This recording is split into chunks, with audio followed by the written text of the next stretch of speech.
When I was around 7 or 8, me and my mother lived in a homeless shelter. There was an office or a locked door before entering the building to prevent intruders or abusive significant others from entering, because it was a women's shelter. When you enter the room with the locked door, you can see into the office itself and see the community cameras on the monitor. I routinely was a nosy fucking kid, so of course, I was always looking at the cameras. One night, I looked at the monitors and saw a woman standing in the way of the kitchen camera, blocking all else out. I don't remember much of what she looked like, but I do remember it felt terrifying to look at her, like she could see me.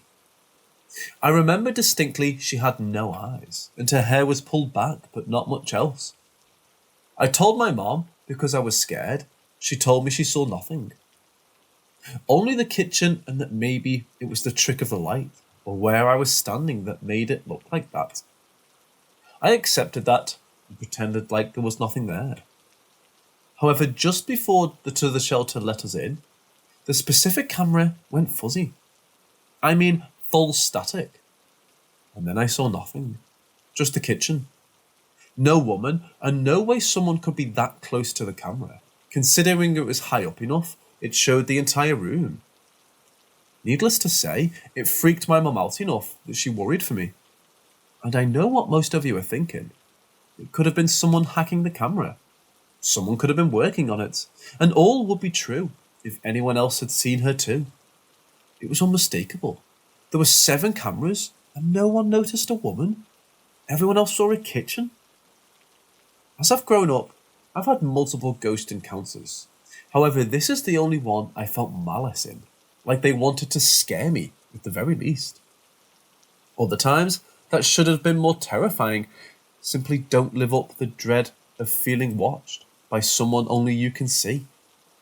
Furthermore, being watched by someone with no eyes. The scariest part of all it though, is that I have proof. If for no one else, I know personally it was real, and so does my brother. And I always wonder why me? You know, I was a kid with nothing special.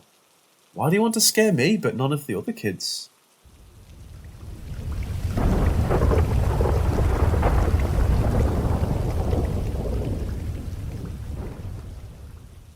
Almost 2 years ago, my fiancé and I moved into our first apartment. It's honestly the perfect spot for us. Close to work and family, off a quiet street, and our neighbours have luckily never been an issue. Some things I think are important. We're on the end of the building on the first floor. There's one tenant above us and one next door. The apartment diagonal to us has been empty since we moved in. The entire structure of the building is cement and brick, so it's incredibly rare that we ever hear our neighbours. The only time we hear our upstairs neighbour is when they turn the shower on, and sometimes we can hear them playing music, but even that is rare. We never hear them walking, talking, or just moving around in general. I think it's also worth mentioning that we're far from the streets, so we never hear cars go by. Now, it seems like we catch something odd happening about every 2 months. Other things have happened, but we don't catch everything. My fiancé and I at the time of this incident basically worked opposite shifts. I worked a typical 8 to 5 desk job, and he worked a 24-hour EMS shift every few days, so I was alone some nights. My first night alone, I invited my friend to stay over. She slept on the sofa in the living room area. May 2018. In the morning, she told me that she got startled in the middle of the night by a noise. When she woke up, she was sweating, and she felt like there was something heavy on her chest. She explained the noise was some kind of deep growling sound. I hate to say, I kind of brushed this off at first. We ate a lot of junk food and drank some wine before going to bed. She seemed pretty adamant that something weird happened though, and still refuses to sleep over to this day. July 2018. We have a small bookshelf facing the front door. On the left-hand side, there's an open space to walk into the kitchen, and on the right-hand side is the living and dining room. There's hardly any real airflow in this space. On the bookshelf, we had maybe 5 or 6 congrats on your first apartment cards. One morning, When my significant other went to leave for work, you saw one of these cards on the ground. I can't even tell you the amount of times we tried to recreate it and couldn't. This happened at exactly 2:45 a.m. The next night after the card falls, the nightlight in our living room goes out at 4:45 a.m. This could be coincidental. September 2018, 5 a.m. We heard something fall, bang around and then slide. My significant other and I heard this one and we investigated. Nothing was on the floor anywhere. The noise 100% came from our apartment. Like I said, all our walls and ceiling is cement, and we know what our neighbours sound like. This was not them. November 2018, 1:23 p.m. My gym bag flips over onto the ground. I know this could be things shifting normally, however no one had touched this bag for about a week. I walked in from being outside exactly 1 minute later. Then we saved the apartment and everything seemed to quiet down a little bit. Since then, we haven't seen anything moving around. But we still hear odd noises and things will just act strange. I'm a little bit skeptical, so I tend to write things off pretty easily, but it seems like we're haunted by something that just loves to startle us.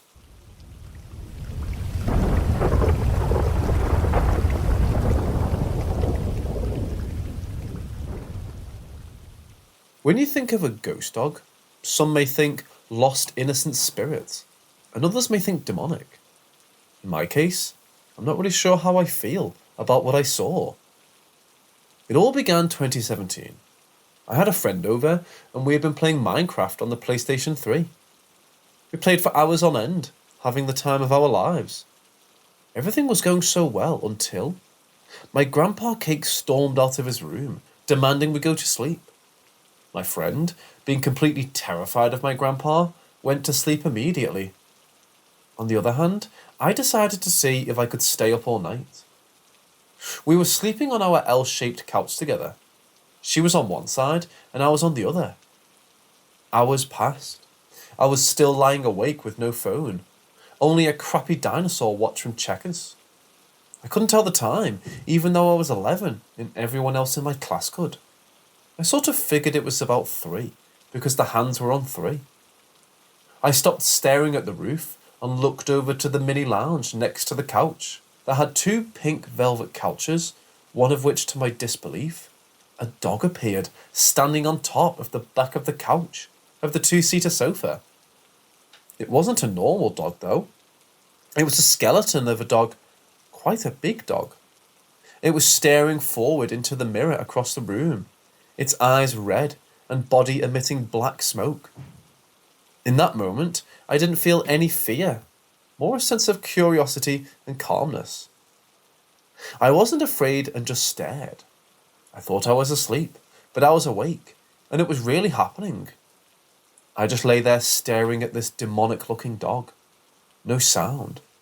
Around the surrounding area displayed faint colour of the objects around me, accompanied by fuzz. Sprinkles of grey. This dog disappeared after a few blinks. In the morning, my friend woke in her own pee. She'd peed the bed. She had never done it before, and it could have been a coincidence, but I don't think so.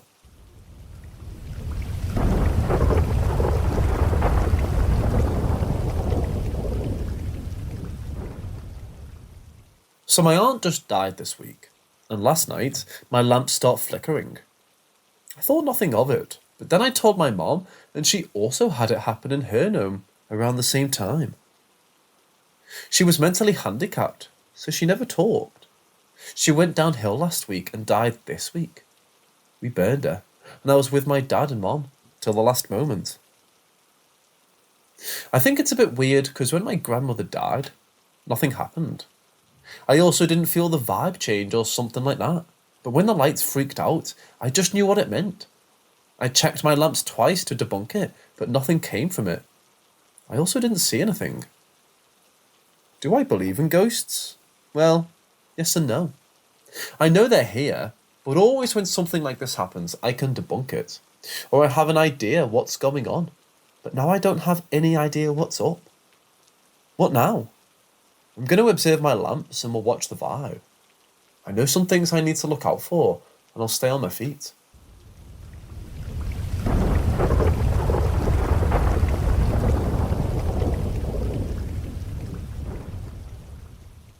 I've always been in disbelief about it. When I was very young, I encountered an entity on my wall. A dark shadow figure in the shape of a tall man with a hat. I battled my parents over this presence that would appear to me when the sun would set. My mum would get very angry at me when I was young, because I would rather stand in the hallway in complete darkness, crying all night out of fear. Or they would find me sleeping on any bed or room that wasn't mine, as long as I wasn't alone. My mum would complain that I was scaring her, but the truth is, I was more scared. I would hear tapping every night by my bed, followed by the outline of a tall man. Finally, I was given holy water, and the day I put it on that wall, it was a blessing, and the issue was resolved. It appeared the same day, or so I thought. I didn't have problems in that house. Moving forward, I'm having issues with tapping on the walls once more. Only this time, it's in a freshly built home. It follows me around from bedroom to kitchen to living room, only when I'm up late enough to hear it.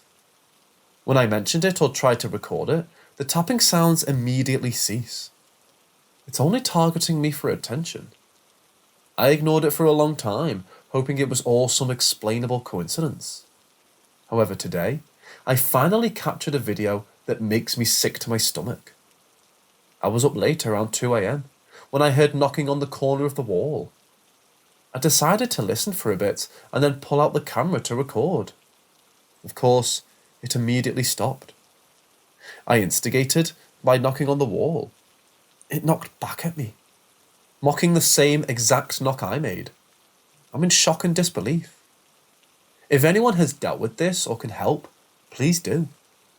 I'm not in any immediate danger, but this is a cry for help. I need this away from me and my family. I'll show my mum the video and other evidence I've gathered in the morning. Any advice is welcome.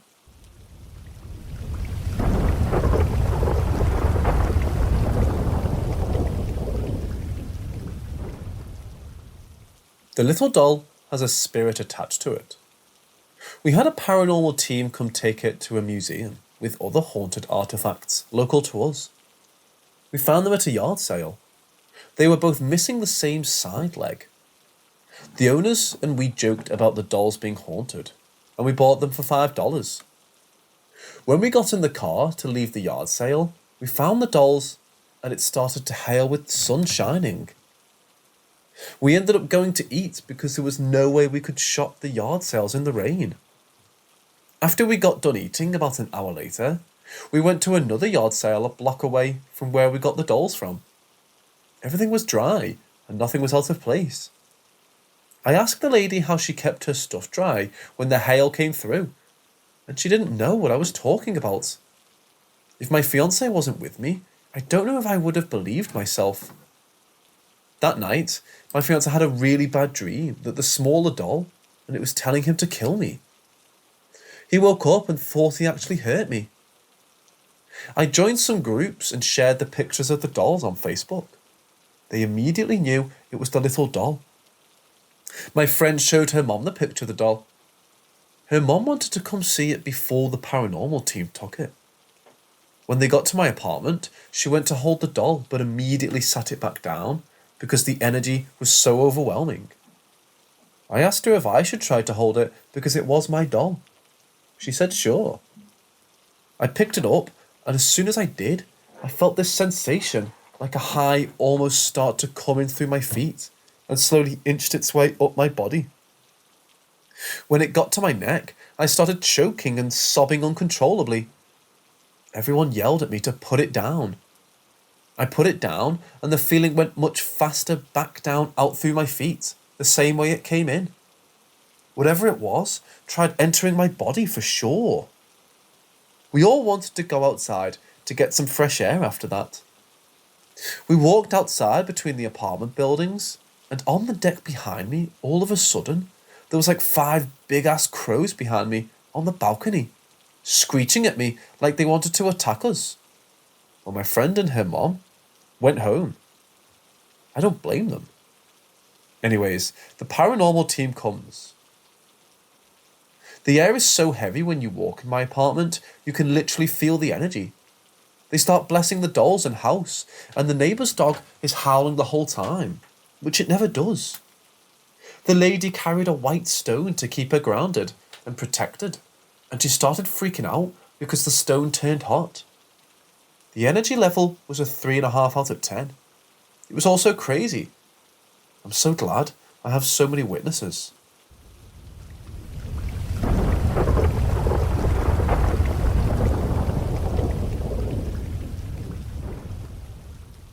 First, some background on me. I never considered myself sensitive to anything, but I have had very vivid sleep paralysis experiences since I was 12. I refuse to watch horror movies because based on the sleep paralysis, my psyche has enough material to work with. I've seen pastors and other religious people with the yellow halos. I'm spiritual and moderately religious. Definitely been afraid during many sleep paralysis episodes, but also had a few that seemed casual and even friendly. Only 3 times have I had waking experiences that surpassed my logic. Number 1 was my first ever encounter. It was a simple knocking up in the corner of my bedroom at 11 years old. I was a military brat and moved many times, but never encountered anything until this house. This is also the house where I experienced sleep paralysis for the first time. I headed to bed one night, was reading, and heard a knocking that steadily picked up pace from the upper corner of my room. I yelled for my mom, and immediately the knocking slowed down. As soon as she opened her bedroom door down the hall, the knocking stopped. She came in, checked on me, rolled her eyes a little, and went back to her bedroom. As soon as she closed the door, the knocking picked up again. I yell. It slows. She opens the door. Rinse and repeat 2 more times before Mom lets me sleep in her room. This never occurred again, this house or after. I had one morning of sleep paralysis, during which I heard chains dragging into my room, felt my blanket lifted off of me, laid back down, and heard chains dragging back out of my room. I remember being uneasy in that house, which makes no sense because it was a new build. Maybe it could be explained by pressure differences, but the slowing at my yelling was what really freaked me out. Like it knew I was scared and was teasing me by almost letting my mom witness it. Strange noises continued to haunt my evenings. Number 2. This one still haunts me. I was 22, asleep at college in my boyfriend's house in his bed. Several nights prior, I had heard and felt a scratching on my pillow. I turned the pillow, found no source.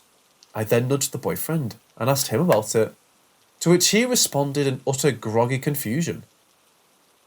He was facing the other way with both arms out of reach of my pillow and hadn't heard anything. He suggested it was his roommate's hedgehog on the other side of the wall. It happened briefly, a couple more nights after. One day, I glimpsed the roommate's room and saw the hedgehog was on a dresser against the opposite wall.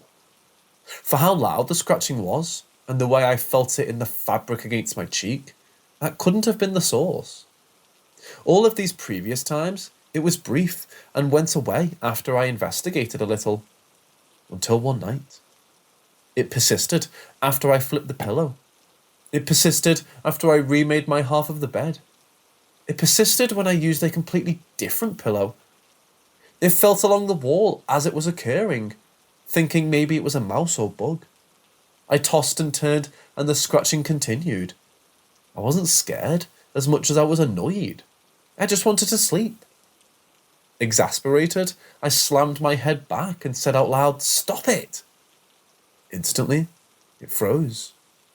The scratching had indeed stopped, but there was a pressure on my body, and a feeling of terror came over me like I'd never experienced.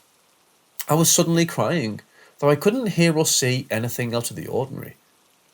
Inexplicably, I thought something horrible was about to happen.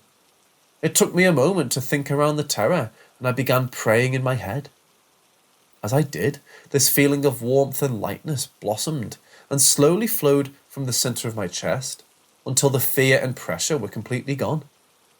Boyfriend never believed me, though he knew about the sleep paralysis that started up again my freshman year. The weird thing is, the scratching continues to happen very intermittently to this day. As soon as I pray, it disappears. It's happened every time I tell the story, most noticeably when I went camping with a friend in the middle of the woods, and we're sharing ghost stories over the fire. I told this one, then he went to bed. We both felt the scratching on our pillows on opposite ends of the tent. However, similar to my sleep paralysis, it does not occur when I sleep in a room with an open Bible.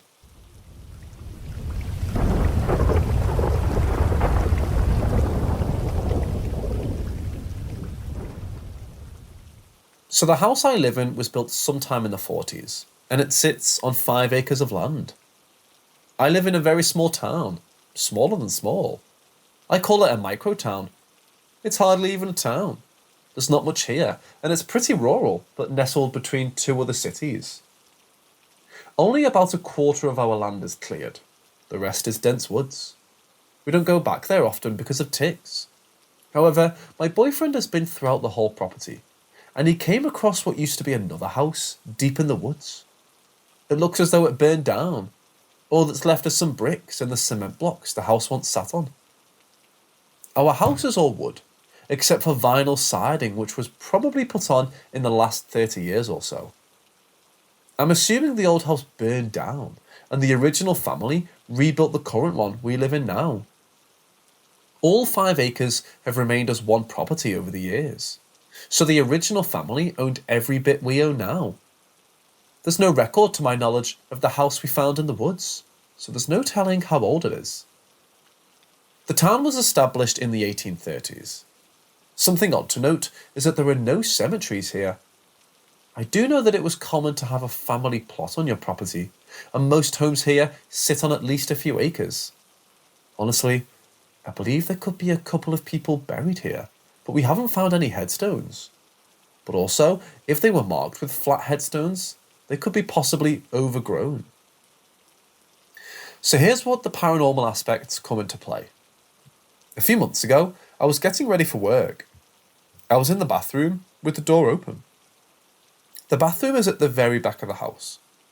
I suddenly heard a woman talking. As I stepped out into the hall, it stopped. I walked around and made sure the TV wasn't on, the computer wasn't on, and it wasn't my phone, which was right next to me. I brushed it off and carried on. I told my boyfriend's dad about it, and he mentioned seeing a shadow figure in the living room and dining room area, which is where the woman's voice came from. A few days ago, while I was at work, my boyfriend was here alone in the office at the back of the house by the bathroom. He was messing with a knife or something, and all of a sudden he hears a woman laughing, and it sounded like it came from the front of the house. He's a skeptic and has never had a paranormal experience, but he texted me right away. I reminded him of when I heard her talking. 2 nights ago, we were sitting on our bed with the door open right across from the kitchen. We had the lights off, aside from the lamp in our room. He looked at me and said he just saw a figure walk across the kitchen toward the dining room. I've never seen a figure myself. We aren't scared. Whatever is here seems friendly. I wish I knew more about the history of the property.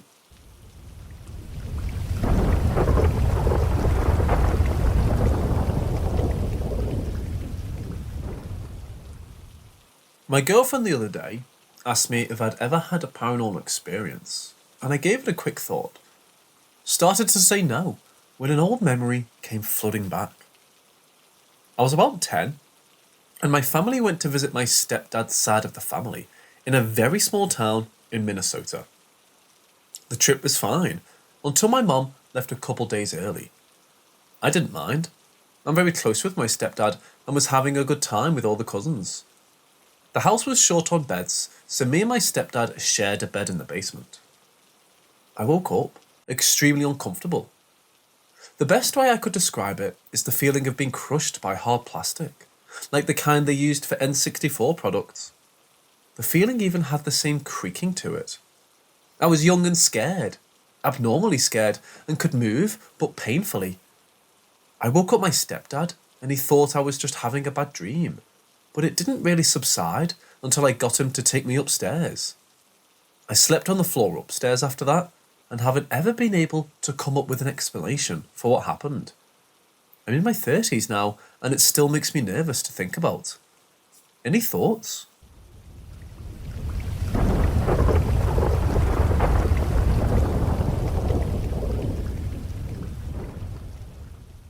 Growing up, I lived in a haunted house. My sisters and mother all have an affinity for the paranormal, but I'm too scared to allow myself to see it. Every time something unexplainable happened, I would run away, ignore it, pretend it ever happened and distract myself. Examples would be hearing my parents call my name when I know I'm home alone, hearing clicking noises that are coming from the middle of an empty room, clearly seeing someone standing in a corner as I pass by, doing a double take for them to no longer be there. One night, when I was about 19 and staying up late, watching cartoons and drawing, it was about 2 in the morning when my dog picked up her head and started looking towards the middle of my room. She jolted back as if something freaked her out, and then immediately got off my bed and ran to the middle of the room, barking hysterically at something I could not see. This immediately gave me goosebumps, and I called my dog back multiple times, trying to get her back to my bed and make her calm down. She wouldn't stop. Then it happened. I felt something. It was like someone squeezed my legs. I had both of my legs out in front of me, and they were under blankets. I felt it, but I thought I was imagining it. Then I looked down to see, clear as day, 2 large hand-shaped imprints over the blankets, slowly running from below my knees up to my thighs. My lights were on. I was sober. I was fully awake. There was no denying that it happened. I couldn't move. I didn't know what to do. I started crying and called my younger sister over until she woke up and came to my room.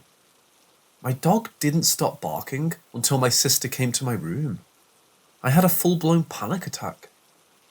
I know this story is not as scary from an outside perspective, but I've never been so scared. Another strange factor was around this time we had a peeping Tom that was leaving lots of evidence of them looking through our windows, trying to open windows and getting in our cars. He would leave handprints and forehead prints on our windows, and I think I may have woken up while he was watching, because he had a stepladder against my window on multiple occasions. Another time, we found bare footprints outside our window in mud after a rainy night. We never figured out who it was, but all my sisters and I have since moved out, and my parents haven't noticed anything else weird happening. They didn't notice it before either. I was the only one finding or pointing out the occurrences. I know these are 2 different situations, but sometimes I feel like they're related somehow. I moved out a couple of years later with no recurrence of that night. It was one of the scariest experiences I've ever had, and when I talk about the story out loud, I still tear up and get emotional. I do still experience things depending on where I live. Luckily, the house I now own does not have any weird vibes or thing happening after a couple of years living here.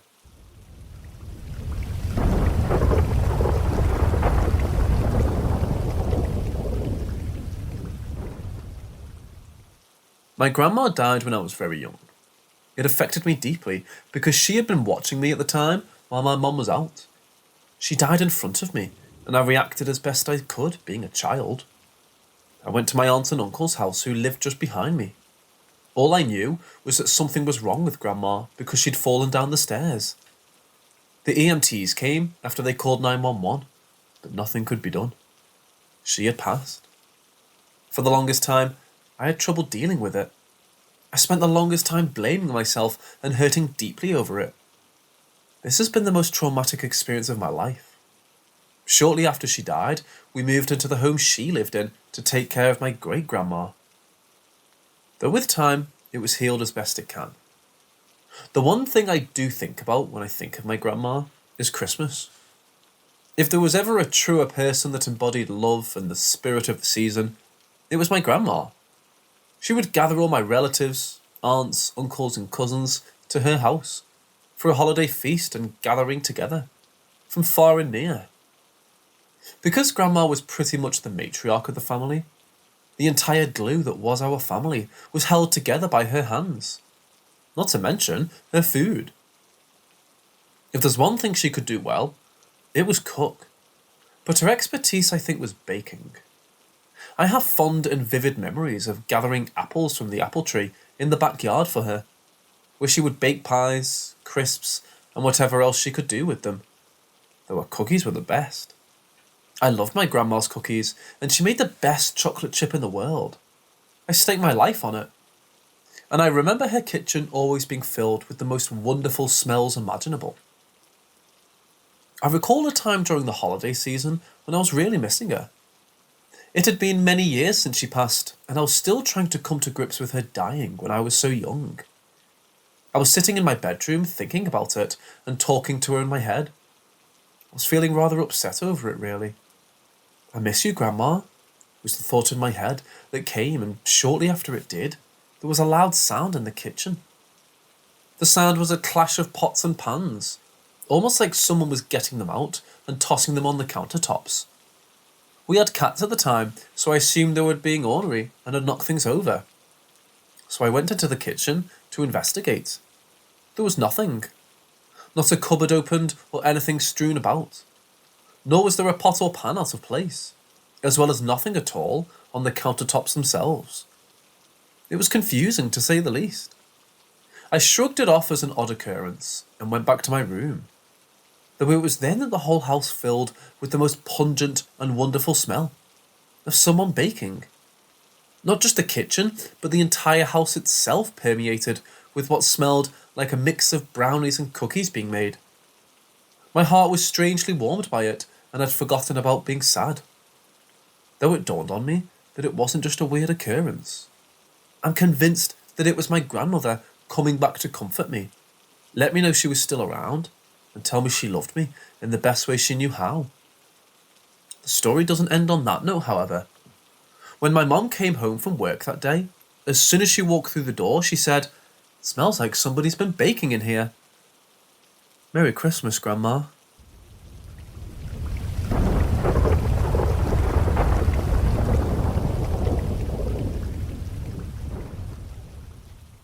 It all started when I was around 13. It started with footsteps that were heard by my stepdad, mom and sister. It's done numerous things over the years. Turned on a blender, turned on lights, turned on a water faucet, lots of footsteps, and moved things. There are witnesses to some of these events. It has quieted down through the years. About a year ago, there was a flurry of activity over a few weeks. There hadn't been anything I noticed until last night. Quick backstory. Earlier this year, I did a thorough organisation of the house. We have 2 kids, 9 and 7. We went through all of their toys and asked them if they wanted to save or donate an item. All of the toys they wanted to keep. I put in plastic Ziploc totes and put those totes on the top shelf in the basement. Went downstairs last night and a set of baby keys was laying on the basement floor. What I mean by baby keys are plastic keys you give to a baby for them to chew on or play with. They're different bright colours, about 6 to 8 of them on a ring. I specifically remember my daughter telling me she wanted to keep them. I remember putting them in one of the totes. Now the totes are on the top shelf. My kids are little and not physically capable of taking them down, let alone putting the tote back up. Also note, they will not go downstairs by themselves because they're afraid of ghosts. Also note, I took Christmas decorations up from the basement weeks ago. There were no keys on the floor. And my wife has not messed with any of the stuff in the basement.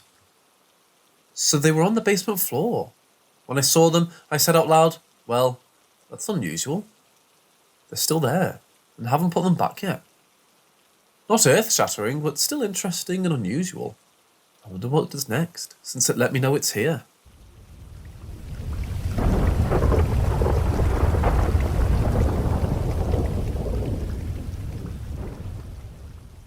When I was about 12, I was in boarding school.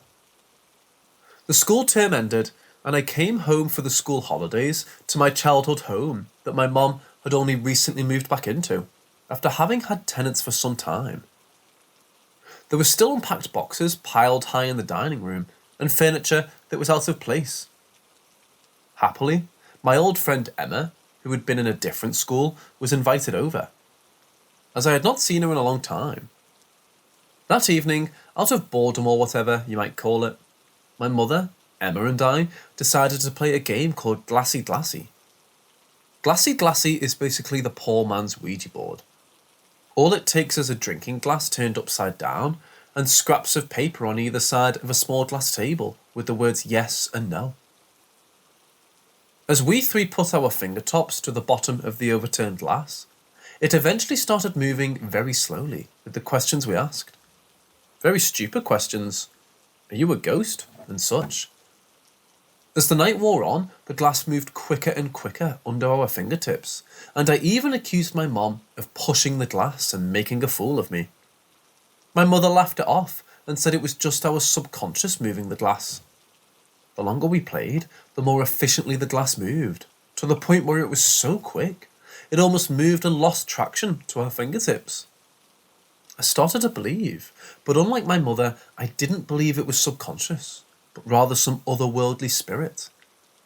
I regretted this belief much more, as I'll tell the events that unfolded long after this silly little game. Eventually, my mom and my friend got tired and bored, but I wanted to be extra sure about the glass's movement, so I played for a while all by myself, eyes wide with the fact that the glass was for sure moving of its own volition. It creeped me out some. Eventually, we all went to bed. My mom had her own room, and my friend and I shared my bedroom. I gave up my single bed to my friend, while I cozied myself up in a makeshift bed on the carpet. I fell asleep soon enough, but had a very turbulent, restless sleep. I started to dream about being in the same lounge at night, with the furniture stacked all over. In my dream, I decided I want to make my way to the bedroom. I could feel myself bumping up my shins against furniture in my dream. I reached the passage door that led to my bedroom, but it was closed. I reached out for the handle of the door, but could only feel the smoothness of the door. It felt so realistic. I started panicking as to why I could not open the door. I started beating at the door in my dream, trying over and over to grab the handle, to no avail. Moments later, I heard my mother calling me, and I woke up, still beating the wall with open hands, while standing on top of the single bed my friend was still sound asleep in. My mum standing at my door, perplexed. I had no idea how I managed to walk up onto the bed in my sleep state, but it was extremely scary. The following day, I tried my best to explain to my mom about the dream, but she waved me off. Now, if you think this horror ends here, no. I endured a further 6 months or so of paranormal nocturnal happenings, but never again sleepwalking. I had to return to boarding school, and no sooner I was back, virtually every night I would suddenly awaken to apparitions next to or above my bed. By apparition, I would jolt awake only to see an imaginary sandal or some object fly across me over my bed.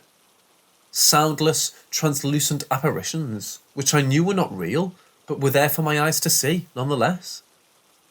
Once or twice, I would suddenly awaken at night to see a dorm mate standing next to my bed. I would even call out their name, only for this apparition to dissolve and fade away in front of my eyes. I even sat up to check if my dorm mate was in her bed, and there she was, sound asleep.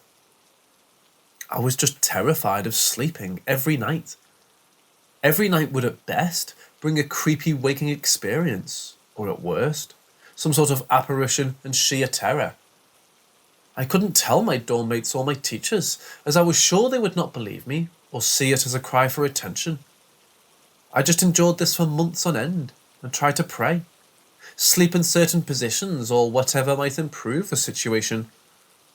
A part of me wondered if I was going mentally ill, but another part knew that all this started ever since I played that Glassy. I tried to convince myself it was in my mind, although I knew I was just lying to myself. Another school holiday at the end of the year rolls around, and I'm back home with Mom. But the fear hasn't left me, although the encounters started happening much less. On this particular holiday, my Mom's friend Mandy is staying the night. My Mom and her are sitting in my Mom's room, watching movies and chatting away. I did whatever I did as a kid, playing, watching TV, but eventually decided I'm going to go to sleep. My room was a bit untidy. The windows were closed, and I had a stack of heavy books on the dresser next to my bed, topped off with some paper and cardboard.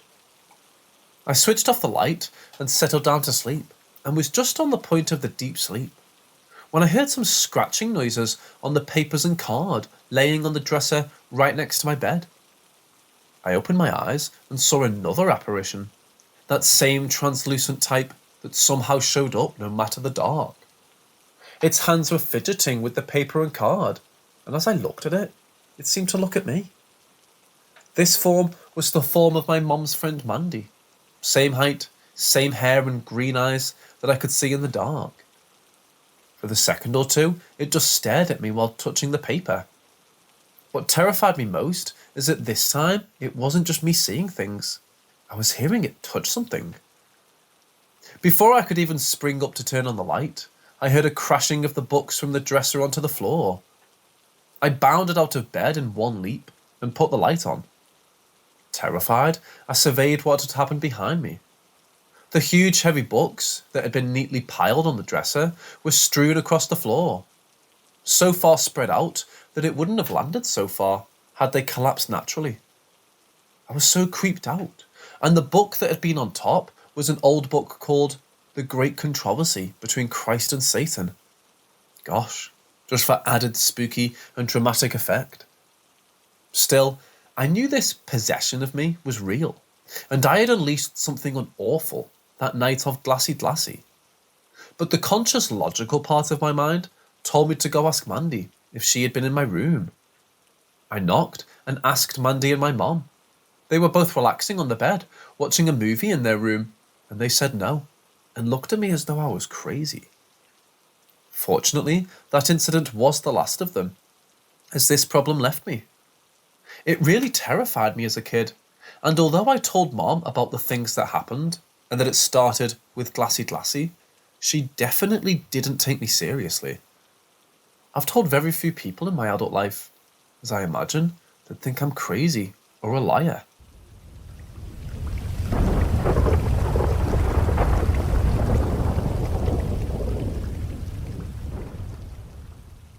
Last night at around 3 a.m, I heard whistling outside my window. The first three were in a 3 or 4 second interval, and the third and last whistle took a bit longer. I had the curtains and blinds over it, but I could definitely hear whistling, but the whistling didn't sound like a bird. Whatever was making the noise sounded like it had lips or was actually whistling. I don't have tinnitus, nor is my house broken in any sort of way to be making these sounds either. My parents are obviously asleep in their room, since I could hear them both snoring. I'm not on any medication, and I don't hallucinate or have delusions either, so I don't know. There really isn't a clear reason why I heard the whistling. I had the feeling to get up from my bed and open the blinds to see what it was, but something in my gut was telling me if I did, I'd regret it. So I stayed in my bed in silence and tried to go back to sleep. Now I'm a skeptic, but I do believe in the paranormal and respect in it, but this? I don't have an explanation for this, and it's freaking me out. Like, is there some sort of being that does this kind of stuff? And how can I protect myself from it?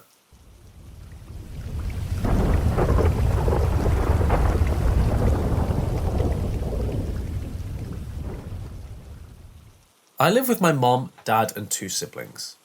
It's not the biggest apartment in the world, so my youngest siblings share one room, but it's divided into 2 halves. Their room is divided by a bunk bed and a bookcase, sealing their halves from each other. I hope this makes sense. My younger sister's half of the room, however, wouldn't get natural sunlight, so my parents decided to put in a window between them so light could shine through both rooms. Keep this in mind as it's important for the story. About a year ago, I was home from school one day feeling a bit sick, and so I was left alone in our apartment. I had just woken up, taken a shower and eaten breakfast, when I heard what sounded like footsteps coming from the direction of my siblings' rooms. While it initially creeped me out a bit, I just chalked it up to the neighbours being loud or me making things up. I went to brush my teeth, thinking nothing of it. Our bathroom is parallel to my siblings' room, and the door of my sister's room was open, so looking in the bathroom mirror, I could see into my brother's room from my sister's window. When I finished brushing my teeth, I went to spit out my toothpaste, bending down over the sink, and leaving my sister's window out of sight for a split second. When I looked back up, I saw something that made my stomach drop. A large silhouette of a woman who was looking intently at me through my sister's window, standing in my brother's room. As soon as she knew I had noticed her, she seemed alerted and quickly bent down out of sight. In a panic, I rushed out of the bathroom, ran into the kitchen, and took a knife to defend myself. Fearing someone had broken in, I yelled out, "Who are you?" No response. At that point, I gathered the courage to shakily make my way over to my brother's room, knife in hand, to confront whatever it was who was in my home. I put my ear up to his door, waited a couple of seconds, and then I shit you not, I heard a raspy breathing on the other side. It sounded like someone dying and desperately sucking after air. Safe to say, I noped out of there immediately and locked myself in my room. I called my parents and told them what happened, and they sounded concerned.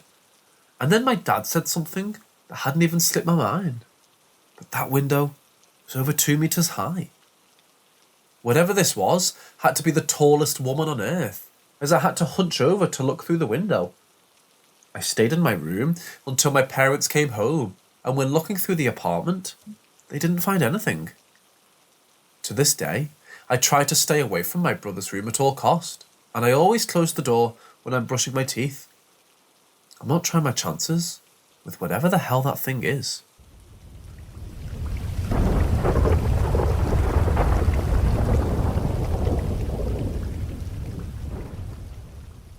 So I was working the first shift, and it was about 3 p.m. I worked in a hallway lined with 15 rooms for mostly palliative care patients. The room I had the experience in belonged to a very Alzheimer's affected lady. She would say things like there were people looking at her through the window and talk to the people in her room. That's normal and didn't make me think she was seeing actual spirits. But then I saw something I can't explain. Her call light went off in her room, but I was confused because she was not in her room. She was at an activity. So I start walking towards the room, down the hallway, and I see a shadow of a person. No face, no features, just a shadow. Except it's not on the wall. It's in the hallway, in front of the room. I keep walking towards the room, and it starts to move into the room. The door's open, so we're both moving towards the room and go through the door. It enters the room and disappears around the corner, towards the call light.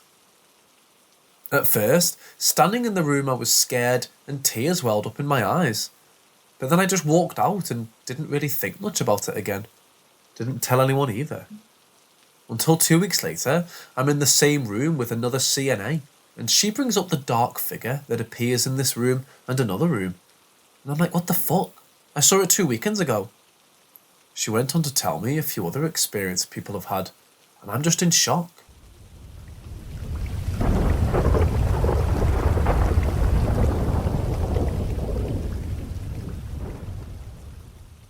I always just assumed it was my subconscious way of coping with the losing of the grandparent I was closest to, until I saw other people who had similar experiences. This must have been about 8 years ago. I was 18 and my great-grandmother passed away. She had Alzheimer's, and when her mind started fading, everything happened quickly. It started with calls to her daughter and telling her she was babysitting me or my sister or cousins, and she couldn't find them. Then I'd go to visit her and she'd talk about people who passed away 10 or 15 years ago, like they were sitting there in the room with us. Anyways, you get it. She dies and my family has a funeral. That night, I'm emotionally exhausted and I try to get some rest. I had a dream where I was going to visit her in the nursing home she was staying at. I knock on a door and then remember she can't really get around, so I go to let myself in, and there she was, standing there reaching for the doorknob, just as I remembered her when she was healthy and herself. I remember telling her I can't believe how good she looks, and I thought she couldn't really get out of bed. She tells me everything is going to be okay now, and wraps me up in the warmest hug. In that dream, it felt like we talked and laughed with each other for hours. She apologised for missing my birthday. I leave her room to go to her vending machine and tell her I'll be right back, and then I wake up. I immediately called my sister and told her about the dream I just had. She thought it was kind of creepy, but to this day, it was the most comforting I've ever been. Again, it could just be a way of coping with loss, but it really helped me in a difficult time.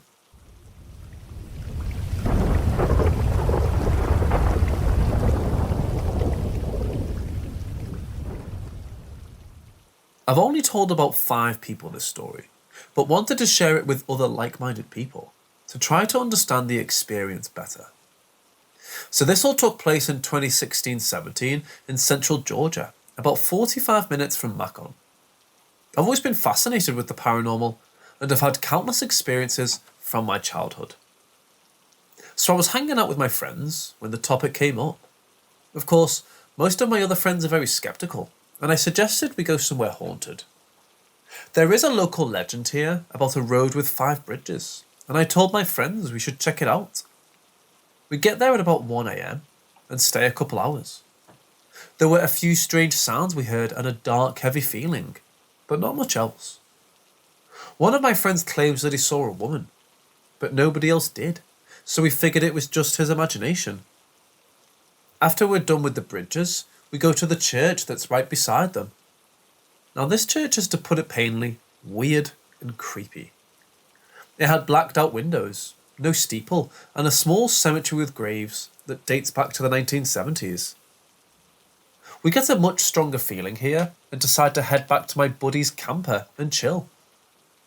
Fast forward a couple of days, and one of my friends, Gunther, claims he's seen a tar lady, as he called her ever since we did our little ghost hunting trip. So I'm trying to help him feel better. Decided to cleanse his camper, so I just started saying, "Any negative entity, I command you to leave and you are not welcome here," over and over. After about 3 minutes, I feel an immense pressure and weight, like carrying a 100-pound book bag or something.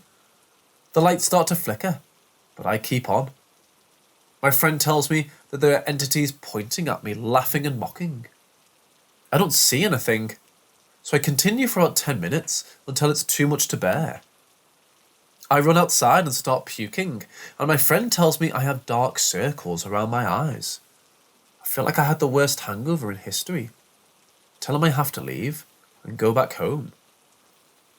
I felt okay the next day, so we asked another friend, Rick, for help. He's a pagan and is really knowledgeable on the occult and supernatural lore. We go back to the church, and he looks around for a minute and just says, "This isn't hallowed ground." We ask what he's talking about, and he says that the church should be on hallowed ground, and especially cemeteries. He implies that something weird is going on, and that he suspects that the people of this church might be practicing dark arts. I'm pretty nervous at this, and my friend and I, Gunther, look at each other. Rick then says he can help Gunther, and they go to his camper alone. The next day, I check up on Gunther, and he says he's alright now, that Rick gave him something that will protect him. I ask what it was, and he said it's a demon lord that Rick had a contract with. Gunther said he had to accept the demon, and did. I was very skeptical, and pretty much thought they were full of crap. Over the course of the next few weeks, I'd be hanging out with Gunther and his demeanour would completely change. He isn't dumb or anything, but he is simple and speaks plainly. When this thing would take over, he would speak very articulately and sophisticated. He also wouldn't say "I" when speaking about himself. He would say "Gunther." So I tested his theory by asking it to prove that it was real and not just imagination gone wild, or maybe split personalities. It told me a traumatic event I witnessed as a child that I damn sure didn't tell anyone because my mind tried to erase it. When it said this, I was filled with uncontrollable rage, and my other friends had to stop me from hitting him. All the while, this thing in my friend had a huge grin on its face. After I calmed down, I asked different questions, and it confirmed it was a demon lord. It told me how Gunther's step-grandma was using witchcraft, and about the cult at the church trying to open a portal. The only time I made it angry was when I was helping a friend Tiffany, who had a negative entity attached to her. The demon was with us and we had 2 candles lit. I started saying a prayer over Tiffany to get the evil spirit out. She was screaming in pain and her back arced backwards in a sickening way. The demon lord was saying a chant under his breath the whole time, with his eyes completely closed. After the entity was out of her, I used the opportunity to move my hand, an intention to my friend Gunther, who still had his eyes closed, and kept saying the same prayer. His eyes shot open immediately, and the look he had was pure hatred. He looked me dead in the eye and said, "Don't fuck with me," then grabbed both candles and blew them out simultaneously. I have a lot of other stories about this demon lord and of other unrelated paranormal experiences, but this is the one that will always be the creepiest.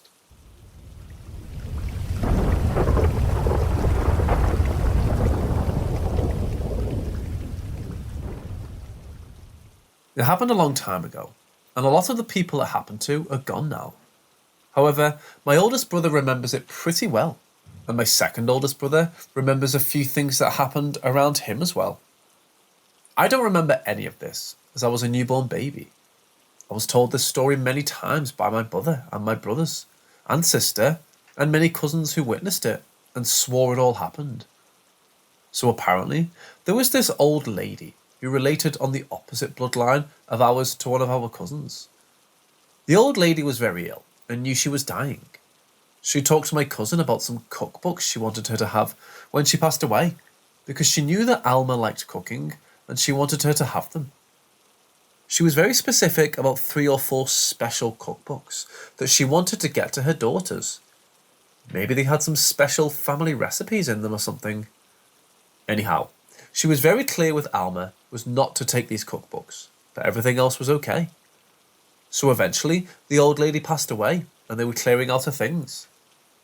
My cousin Alma took the cookbooks she was told she could have, and for some stupid reason, she took the ones that the old lady specifically wanted her daughters to have as well. I don't know where her daughters were at this time, but I was told that she basically stole these books that were meant for someone else. So now the way Mum told it, my cousin was out for the old lady's funeral and stuff, and she came out to stay at our house. My mom said she was talking to her on the phone just before she came over, that she found it strange because the phone line was very static and crackly sounding, like a really bad connection, which in fairness, it could have been. But my mom in hindsight thought it may have been what she later brought to our house with her. So I'm not sure how long this stuff lasted, but I know it was quite a few days at least. As soon as Alma came to our house to stay for a bit is when it all started. She had brought the things that had been left to her by the old lady, as well as the books she took without permission. Weird things started happening almost immediately.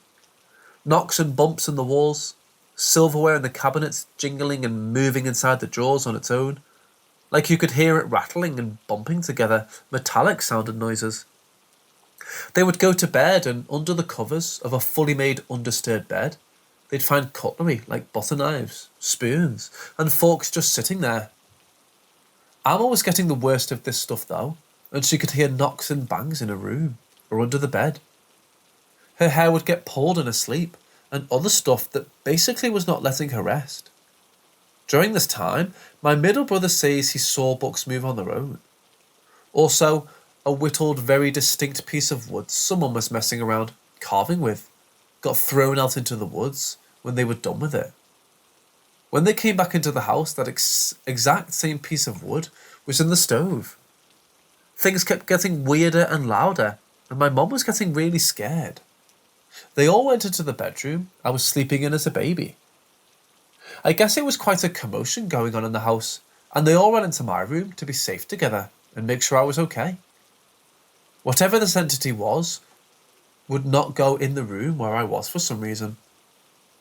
Anyhow, they were all in the room I was, and they could hear this thing scratching on the door and rattling it. They heard a disembodied voice speak as it was messing with the door. All they heard was what was said in a raspy, croaky voice was the word, "Cook! Cook! Cook!"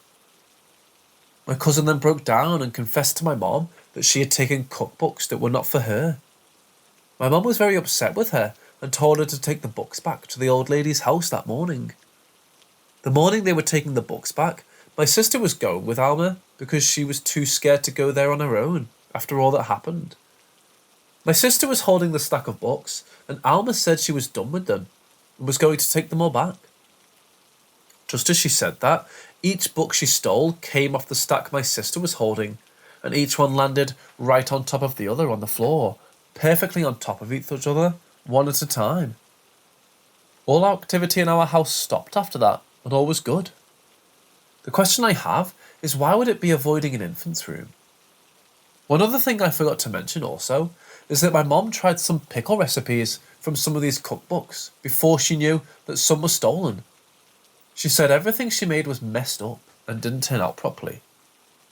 In weird ways like dill pickles, becoming almost jelly-like, etc. I've been waiting a long time to tell this story. I know a lot of people will say this is all made up, but it's true. And it was told to me by my family and family friends that saw things happen as well.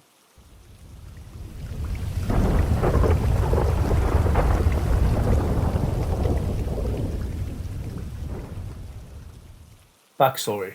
4 years ago, when I was about 11, I got told my mom died. Although I'm unsure of her time of death, I know it was either late Saturday night or early Sunday morning.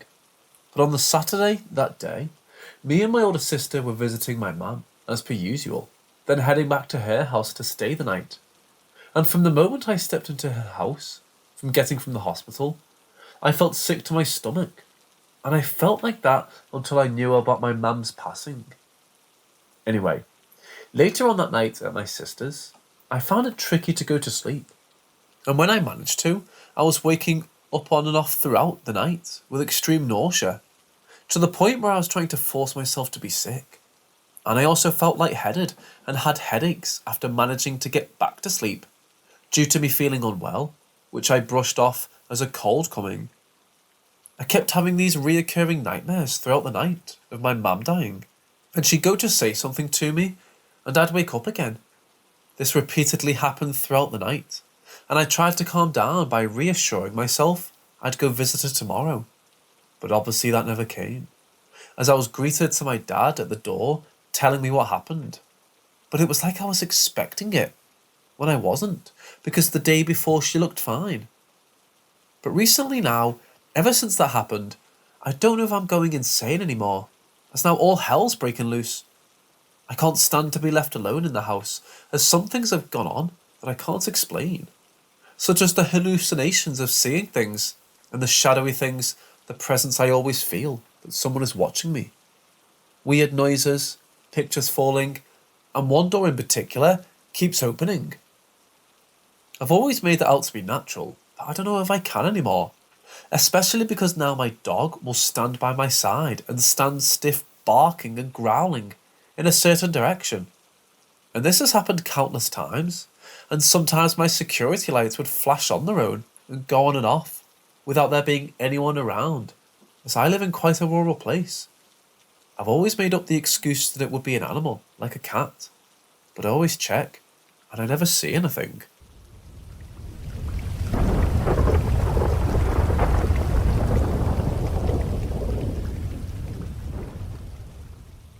I'm currently 15.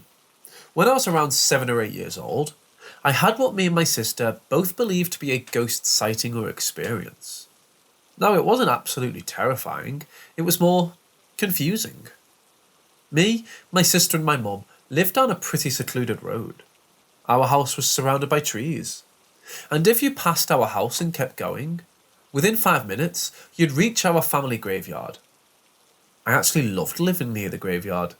If I felt lonely, I'd go sit on my great-grandpa's tombstone and just talk about stuff that happened recently. It made me feel like I wasn't alone. So the graveyard was a calming place for me. For my sister, it was nightmarish. She always hated going there, and it's understandable. It's a graveyard, not a home. One day, my mum insisted my sister and I go outside to play. We didn't want to. After a few minutes, we agreed to walk to the graveyard, only because there was a beautiful river down a trail behind it. As we were walking, we kept hearing twigs snap and what sounded like a few coughs. We stopped for a moment before facing the huge hill you had to go up to reach the graveyard. We looked around, then up the hill, and saw no sign of anyone. We brushed it off and started walking up the hill.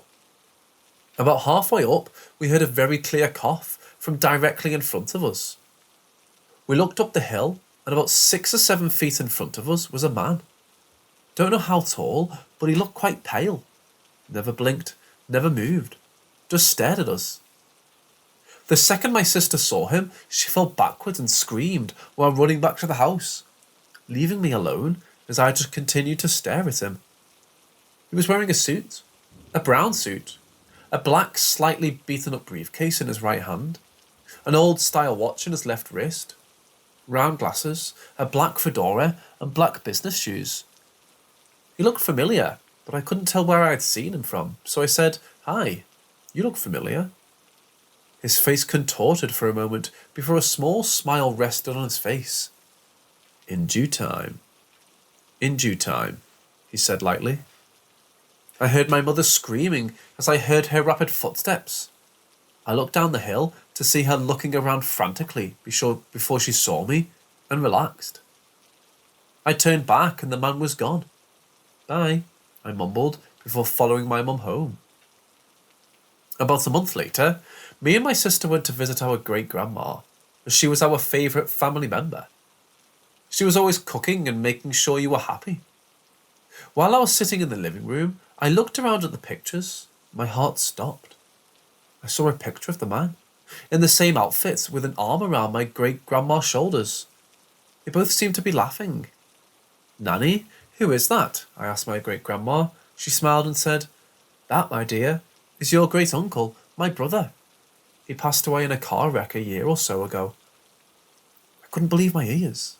I immediately told my great-grandma the story, and she smiled. In due time, indeed. She then hugged me and said, "Be joyful, he let you see him." My family has a weird quirk where when we see we're kids and a family member who passed away was quite connected to us, we see them sometimes. We can talk to them, and they sometimes talk back. That's why I still visit the graveyard. My great-grandpa lets me see him because he died when I was 2. But I was, as he put it, the reason he smiled every day.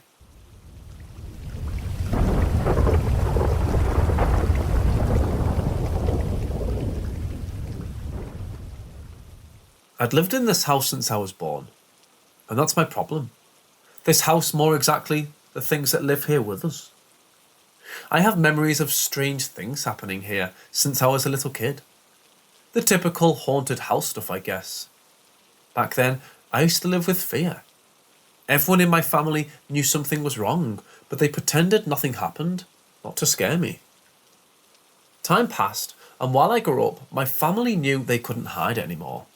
That's how at age 14, I learned that the former owner of the property, Monica J., committed suicide in an apartment 4 blocks from my house.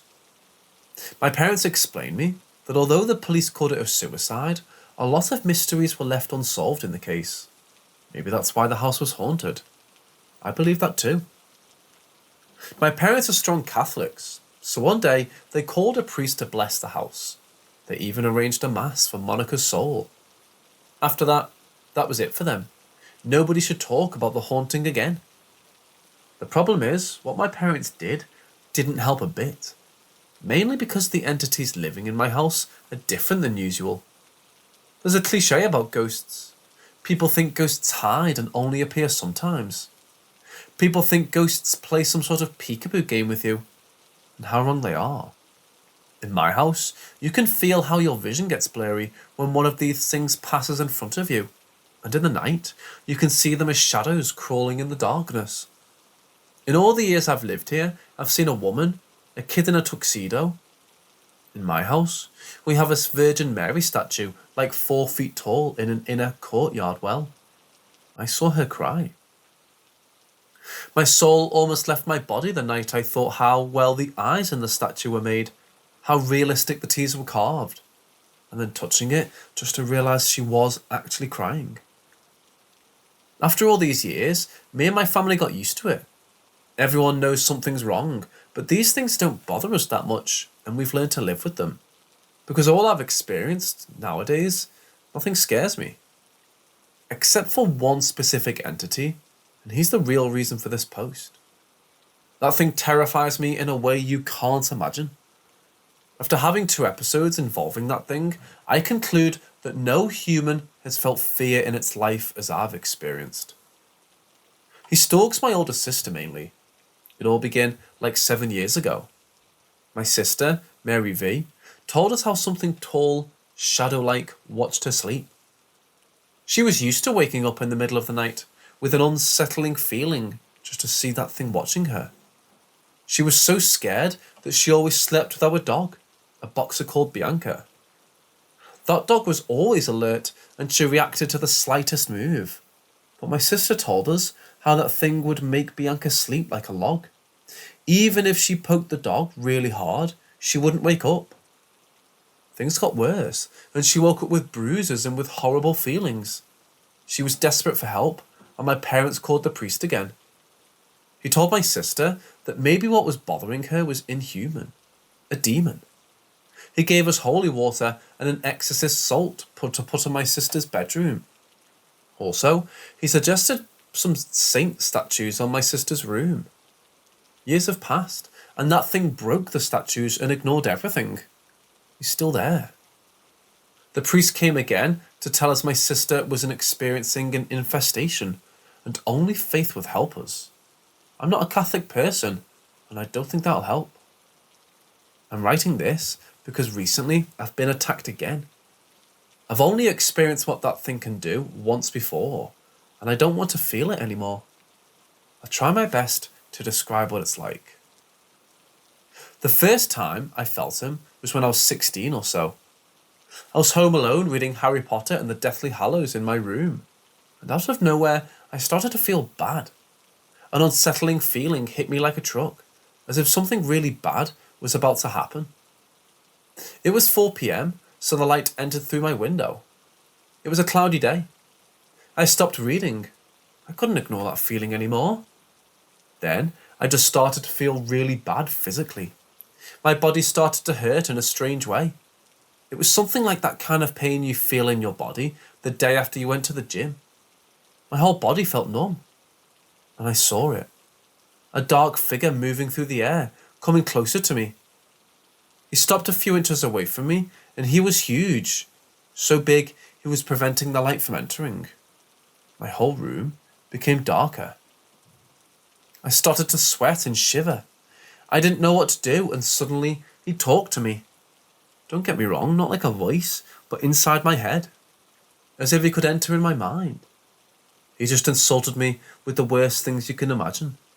He told me horrible things, and I just covered my ears and begged him to leave. After 1 minute, he just left me alone. As soon as he disappeared, I felt horrible. I couldn't breathe. I was covered in sweat. That numbness in my body was still there, but the worst thing was that I felt invaded and used. I felt hopeless. My despair was so strong, I started crying helplessly. An hour or so passed, and my mother arrived. I told her everything, and I even begged her to get me checked at the doctor, because I really thought I had schizophrenia or something. The results came, and luckily I was fine. But that meant that what I experienced was real too.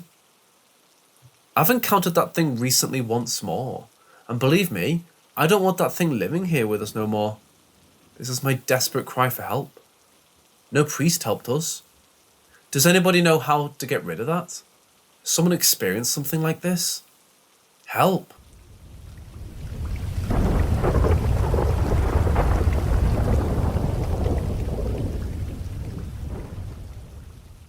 For context, I live in a townhouse surrounded by other townhouses from all four sides. All townhouses are almost exactly the same. None of us have backyards, just a garage and a tiny front yard. I'll get straight to the point. Basically what happened is I woke up today at about 1 AM because I was hearing some very faint synth music. I'm not sure if I even call it music. It was sort of melodic, but not exactly music. At first I thought it was just part of my dream, and I woke up because I had to pee. After I woke up, I stayed in a bed for a couple of minutes and the sounds didn't go away. So I thought maybe the neighbours are playing music. But first of all, the music had to be super loud for me to hear with closed windows, and I couldn't pinpoint where it was coming from exactly. Like it was coming from all the way around. From the wall, floor, middle of the room. I thought maybe I'm just half asleep and imagining it, so I went to the washroom that's just around the corner from my room. When I exited the room, I realised that the sounds are still there in the hallway, and it sounds exactly the same. So it can't be just neighbours playing the music. Since the hallway has no windows, and it would sound more faint than in my room. But judging by how faint it was to begin with, I shouldn't have heard it in the hallway. But it sounded exactly the same, like it was coming from all the ways around me. And the same thing in the bathroom that had no windows. I came back to my room and thought that maybe I'm going crazy. But then my mom came into my room and asked if I could hear the music. I can't explain how happy this made me, because I'm not crazy. So she thought it might be the wind, but it sounded way too artificial, like straight up synth and way too melodic. It doesn't repeat the melody, at least I don't think it did. My mum also said it makes her think of souls flying away. We talked for a couple of minutes, then she went to bed. The sounds kept me awake for another hour. However, I was way too sleepy and tired to even look at the phone. I'd fall asleep and then the sounds would wake me up again. Sometimes it's just one note and nothing for a couple of minutes. Sometimes it's multiple notes, one after the other, but never together. In the morning it was gone. I asked my mum if she remembers it. She said yes. We didn't have time to discuss it because I was late to work, so I'm not sure what she thinks of it. I talked to my boyfriend and explained everything. He said it just sounds very scary and he has no idea what it could be. Thinking about it makes me feel crazy. Like it's so simple and yet I have absolutely no idea what it could be.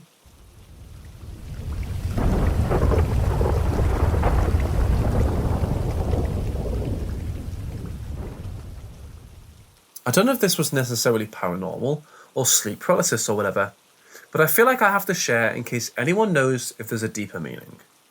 This happened last night. Firstly, I couldn't sleep. I was laying wide awake scrolling on TikTok when a tarot reading came up and I resonated a lot with me, so I began watching a longer version of it. After a while, I suddenly felt extremely uneasy, so I decided to try and sleep. The second the clock hit 3 AM, a lightning of terror shot throughout my body, from head to toe. It felt like something entered my body, and as soon as that thing had travelled from my feet, my whole room creaked. It then sounded like small knocks, almost like footsteps in my room. As a way of trying to calm myself down, I once again used my phone and put on some ASMR. After some time passed, the temperature in the room noticeably dropped. I went from sweating to freezing. I then tried to sleep again. I was laying on my stomach and my thoughts wandered away and the name Adam was spoken over and over. And then suddenly it just said Eve. And once that name entered my mind, it felt like someone was pushing my head down towards my pillow and my body towards the mattress. I felt a pulsating feeling at the back of my head, and in the pulses, I heard banging of metal being hit on metal over and over, and a voice in my head said, Eve, Eve, Eve. And this, my name is healing. I then tried to open my eyes and I couldn't move, and I knew it could be sleep paralysis, so I tried to wiggle my toes and fingers to snap out of it. But when I did and started trying to sit up, I was almost jolted back into that state of hearing banging and someone pushing me down. Eventually, I got out of it and couldn't really sleep anymore because I was so terrified. The way I was pushed down felt almost like a magnet pulling me to the ground. I don't know what happened. It was probably nothing. It's just that a few days ago, I dreamt that I was being chased by a demon, and not gonna lie, I'm not excited to sleep tonight.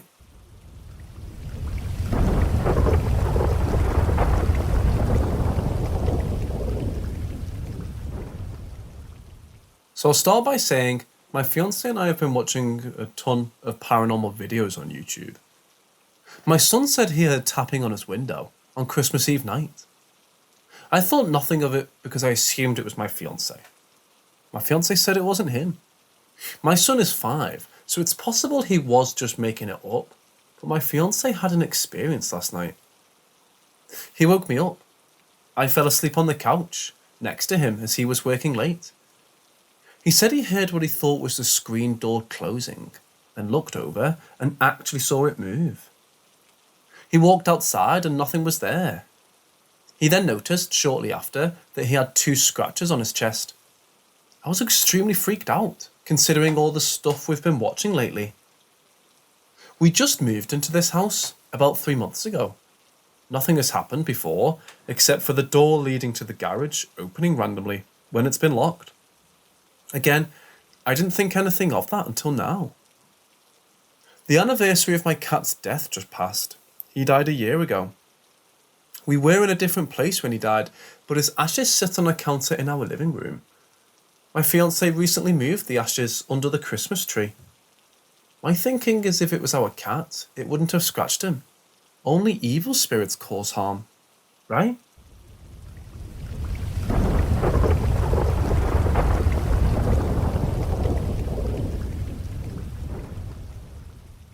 Silly story about our missing TV remote. Our only TV is in the living room, and I'm often the last to watch it.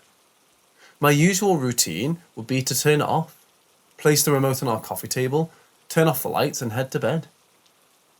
The next day, significant other comes home and we get ready to eat a meal in front of the TV, as per usual. But when it came to using the remote, it was missing. We finished our meals and spent the next half hour looking everywhere for it.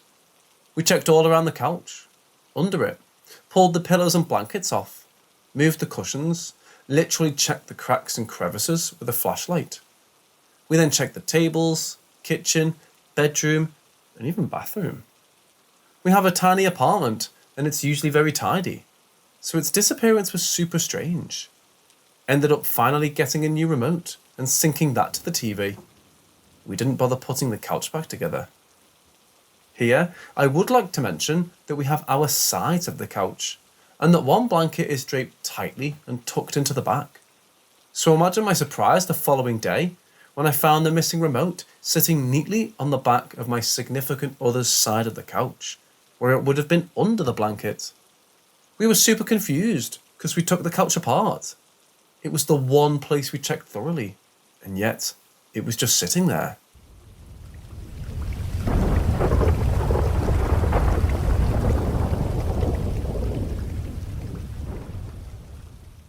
As a student in the late 90s, I was asked to take part in the last UK university's pistol shooting competition at Bisley Camp, home of Britain's largest competitive shooting complex. I wasn't keen on it, as the Dunblane massacre had put a grim slant on things, and pistols were about to be permanently banned. With peer pressure, I agreed to go along. A minibus would take the team up. We'd have the competition, come home, go to the pub for a laugh.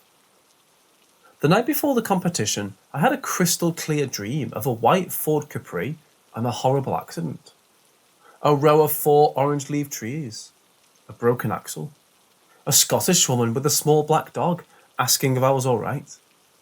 I woke up that morning to be told our minibus booking had fallen through and some guy called Luke would drive the 4 of us.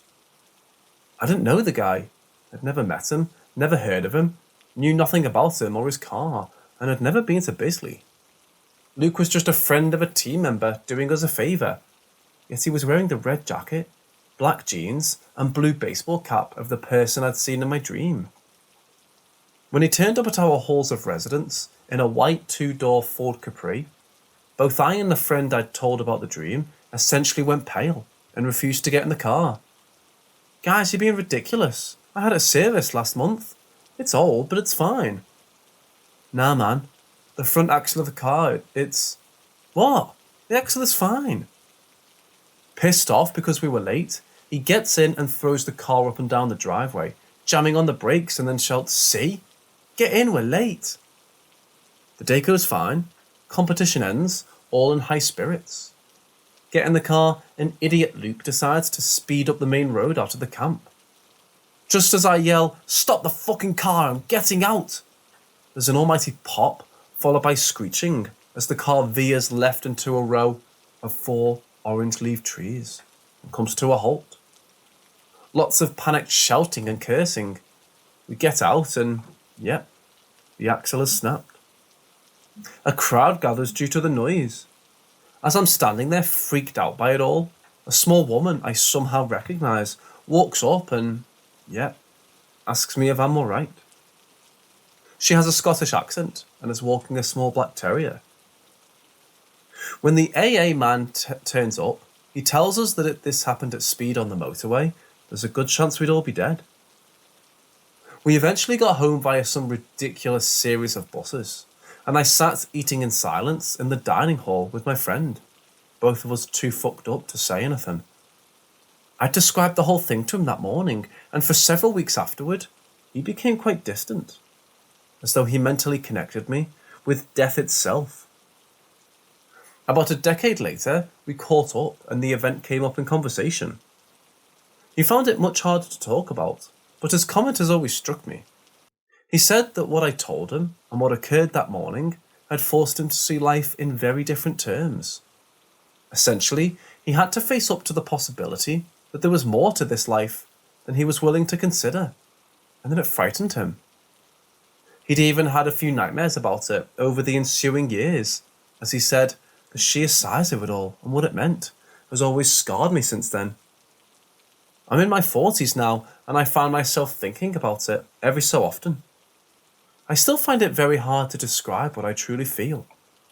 I just know that this life and this death are far larger than we can ever comprehend. To finish it all, a couple of years ago, I had to sit in the back seat of my brother's 2-door car on a quick journey. For the first time in my life, I had what I now know is a panic attack, and clearly linked to what I just described. It was horrific, and I'll never sit in one of those ever again. Even thinking about it makes me slightly nauseous. This stuff is buried deep in our consciousness. Trust your dreams.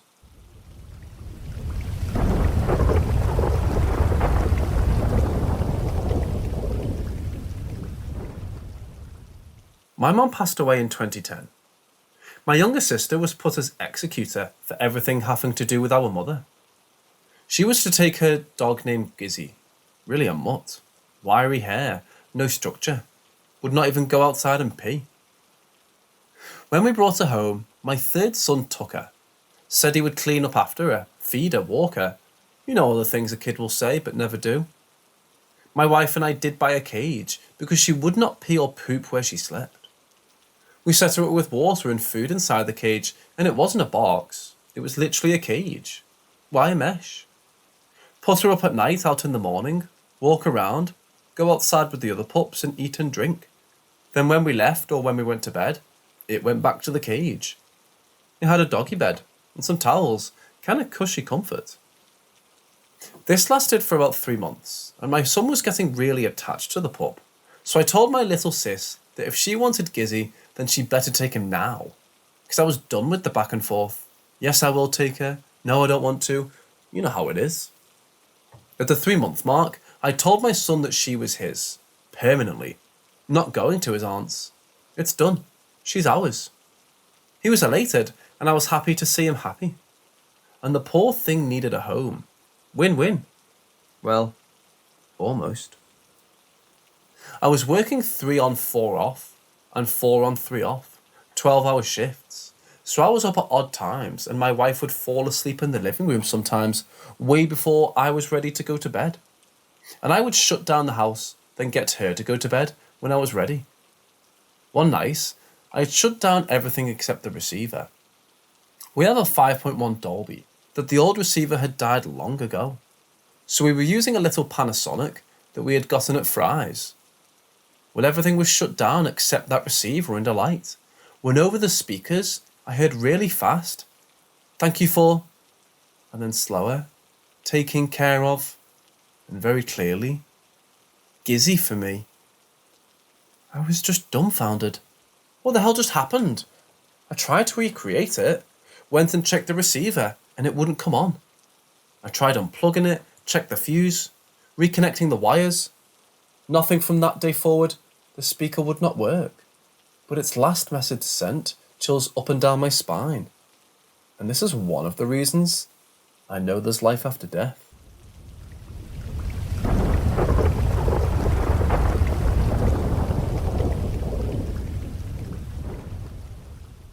When I was a kid, for a long time, my family and I lived in an apartment building in Chicago.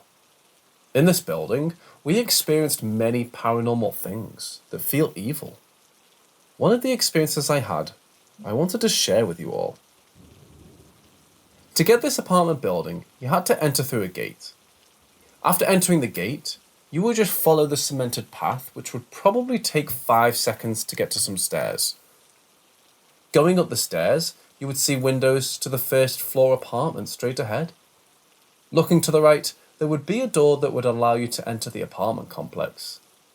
Now, entering through this door would take you to an extremely small room with 2 doors. The door to the left would take you into the first floor apartment. The door to the right would take you to the apartment I lived in, the second floor.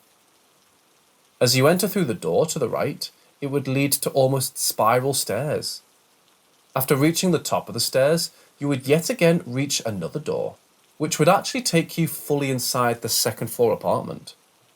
Opening that door, you would immediately see the living room. One afternoon, I was home alone watching anime in the living room. I was maybe 15 when this happened. I remember hearing someone opening up the first door to get into the building, and the second door to get into the second apartment. I began to hear someone walk up the stairs. At this time of day, I was under the impression either my mom was done with work or my brother was done with wrestling practice, getting home, which I was excited not to be home by myself. As the footsteps got closer to the door, I glanced at the bottom of the door, which I then saw a shadow.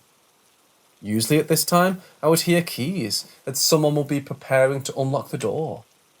In this incident, I didn't. I just saw a shadow under the door. I started to hear a slow scratch, starting from the top of the door to the bottom.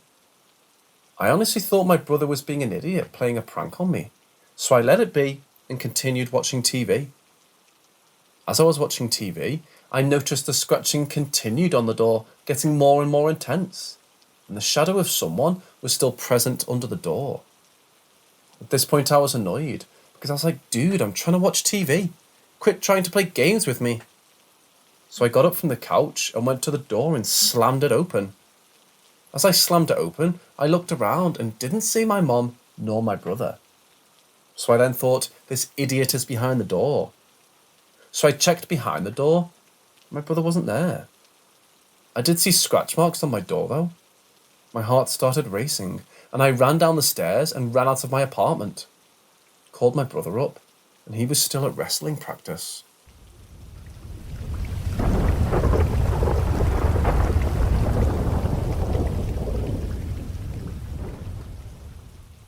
This happened to me a few years ago, and I've always wondered how the hell it happened. Since it was something so physical, it's hard to wrap my mind around it. I was in college, home for the summer, and about to go back to school. My boyfriend of about 2 years had gotten me a ring the previous year in November for our anniversary, so I had it for almost a year. I had specifically picked out the ring from Pandora, and it was a limited timepiece. I'd never seen it before. I'd asked him for it. It was a simple red heart and the band was scalloped, if that makes sense. It was nothing crazy, and I wore it basically every day. I kept track of it very well. While I was packing to go back to school, I packed up all my jewellery and had accidentally packed away my daily jewellery that day. I figured no biggie, because I'll be moving things in the next day. getting sweaty and whatnot, so I didn't want to lose anything or ruin anything anyways, and I'd unpack it the next day. 2 of my friends had driven from different states the day before so that we could move into our college house together, and came to stay the night at my dad's since I was in the same state as our college. We hung out in my room, watched TV, then went to bed, because the next day was going to be long. I woke up the next morning and immediately noticed a ring to the right of my bed, on the ledge of my wall. The ledge was only about 1.5 inches thick. You couldn't fit much on it. I picked it up, and it was the exact same ring my boyfriend had bought me, but the heart in the middle was clear instead of red. I thought it was so weird. I picked up the ring and brought it into the room with my 2 friends, and asked if either of them had left their ring in my room last night, and that it was so funny we had the same one. They said it wasn't theirs. I laughed and told them to stop messing with me, and they looked really confused. They both said they had never seen the ring before, and never owned one like it. I really thought they were trying to screw with me, but they genuinely denied it and were just as confused as I was. Then I texted my boyfriend, asking if maybe he had bought 2 different ones to test out the colours, and forgot about it, and it somehow ended up in my room. He said he definitely only bought one, and it was the red one. I reached out to my dad's girlfriend, who was the only other woman that stayed in that house, if she owned the ring, and she said she had never seen it before. I was trying to check any logical explanation there was. I know what you're probably thinking, that I didn't actually pack the ring from my boyfriend, and it was up there all along.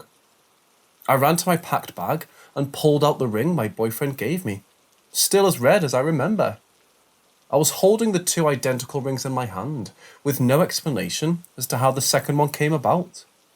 The second ring was also my size. I went to Pandora's website to look at the ring, and it wasn't even sold anymore. I couldn't find it anywhere. I still have no idea where it came from or why. The creepiest piece is that my dad's house was built in the 1700s. It was the original farmhouse of the town he lives in. Definitely not short on paranormal possibilities. To this day, I'm dying to know how it happened. Would love to know people's opinions on this.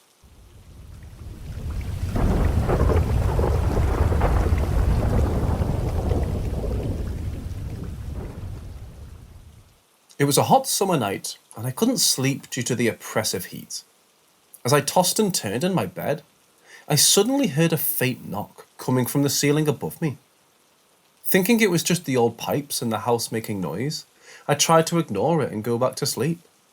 But the knocking persisted, growing louder and more insistent with each passing minute. Eventually, I couldn't take it any longer and decided to investigate. I slowly made my way to the attic, my heart pounding in my chest. As I reached the top of the stairs, I was greeted by a ghostly figure hovering in the corner of the room. It had a translucent, ethereal quality to it, and its eyes seemed to glow with an otherworldly light. I was frozen with fear, unable to move or speak. The spirit seemed to be trying to communicate with me, but I couldn't understand what it was saying. Suddenly, it vanished before my eyes, leaving me alone in the dark attic. I fled back to my bedroom, my mind racing with questions. Who was this spirit, and why was it trying to communicate with me? I couldn't shake the feeling that I had a message it needed to impart, but I may never know what it was. That night, I learned that the paranormal was real, and that there are forces beyond our understanding at work in the world. The spirit in the attic will stay with me forever, a reminder that there is so much more to the universe than we can see or comprehend.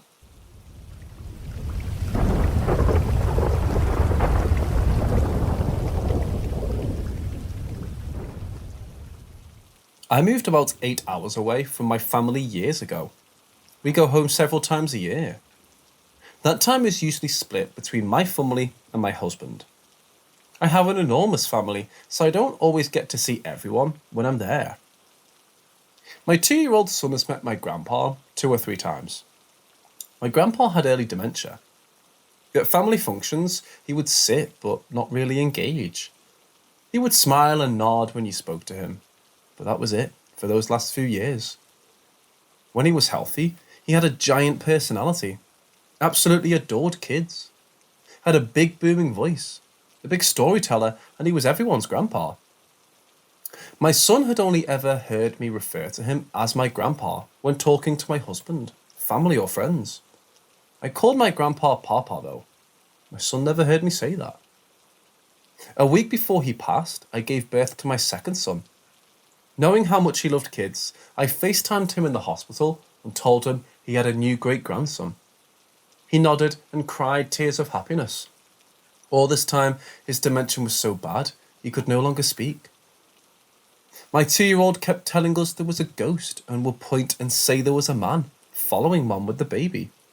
It was unsettling because I have had experiences my entire life. I would just be super casual and ask my son if he was scared or if the man was mean, and he would say no. One night, I was putting my son to bed and I prayed every night. And when I got to the part where I asked God to surround his bed with angels to keep the evil away, my son stopped me, got a big smile and said, "Papa comes to protect me." I was in total shock. I pulled up a photo of him and my son pointed and said, "Yes, the man is Papa." I asked him how he knew his name and he told me that Papa told him.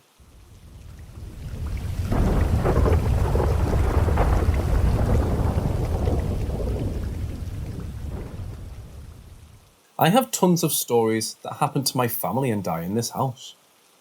My dad bought a piece of property that had belonged to an old plantation. My neighbours lived in the plantation house across the lane. My dad built a massive, beautiful home on our lot. We had 2 giant trees in the front yard, and we were told a teacher got hung for teaching the slave children how to read and write. Things immediately started happening to me. The rest of my family made jokes about it and tried to make me feel crazy. After about 3 weeks, I noticed my parents and brother started getting quiet when I would bring stuff up. They finally admitted to things happening to them. The house had a basement that was also enormous. Most of the basement was finished, and the unfinished parts were behind doors leading out of the unfinished living room. There was a finished office.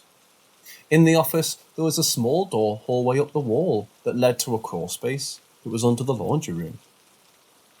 My dad had asked my brother to get in there and spread gravel out in the back corner. We had lived there for several years. My brother and I were both in high school. My brother randomly comes running into my room, which is 3 stories away from the crawl space. He was extremely mad and asking me if I was pranking him. Shocked, I said no and asked him what was happening. He told me every time he got to the far back corner, he would hear a woman giggle from the office. She would stick a hand in and hit the switch for the lights. Still giggling, she would close the door on the space, leaving him in pitch darkness, where he would have to army crawl across dirt and gravel and hit the door to get out. He said it happened 3 or 4 times. When he saw my reaction, he knew it couldn't be me. I decided to walk down with him and sit at the door with a flashlight and guard the door and light switch while he finished spreading out the gravel.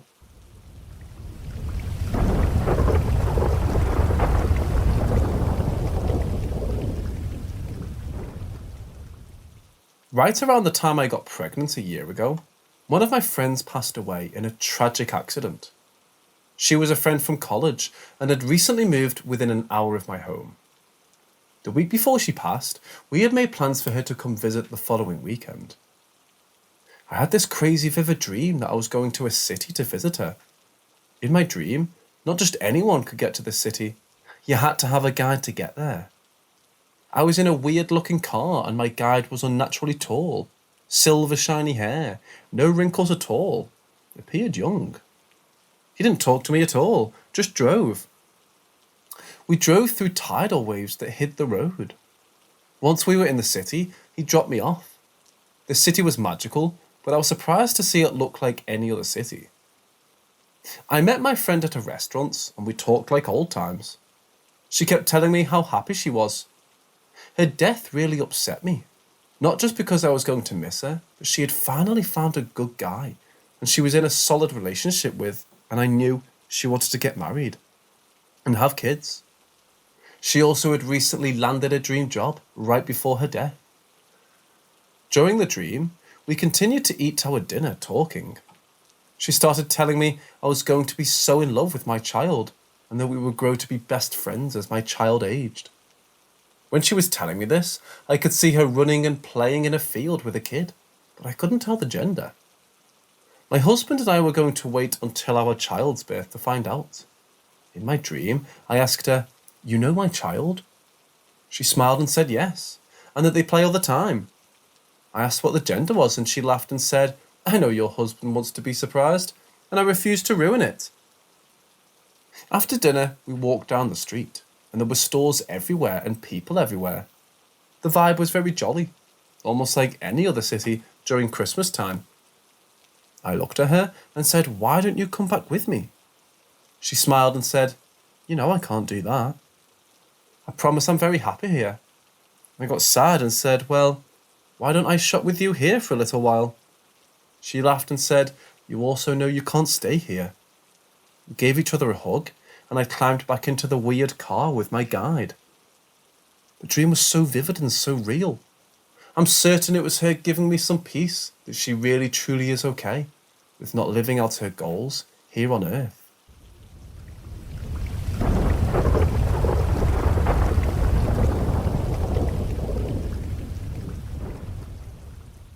So when my younger brother was around 4 years old, he was very into normal young boy stuff. Trucks, swords, monsters, etc. But he had no knowledge of anything truly violent like war. There was no way for him to know. But one night when my mom was talking to him before bed, he randomly told her that he remembered jumping out of a plane. He said that he was the last one to jump and that he had stuff strapped to his chest. He went on to describe in perfect detail a World War II US military uniform, and that him and other men had to jump to save something. He described it right down to the appearance of the plane, the colour, even the style the boots he wore. He didn't say much else, and went to sleep. Like I mentioned before, he had no possible way of even knowing what a war was, let alone the soldiers' uniforms. We didn't have phones or internet access until we were much older, and then surely don't teach that stuff at the ABCs in preschool. It freaked my mum out pretty bad, and it's kind of crazy looking back. He says he doesn't remember it at all.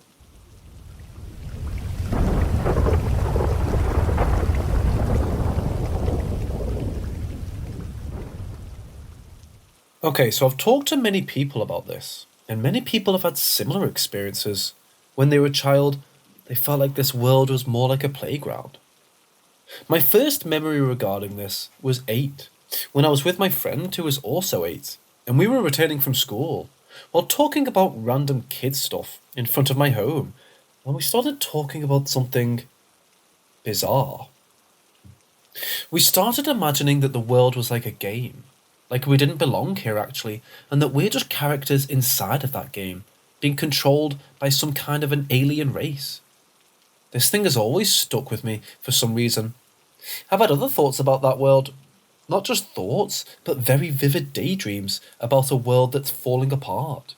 And that same alien species, in order to extend their time, they would just use their technology to recreate their existence in other universes, simulating them pretty much.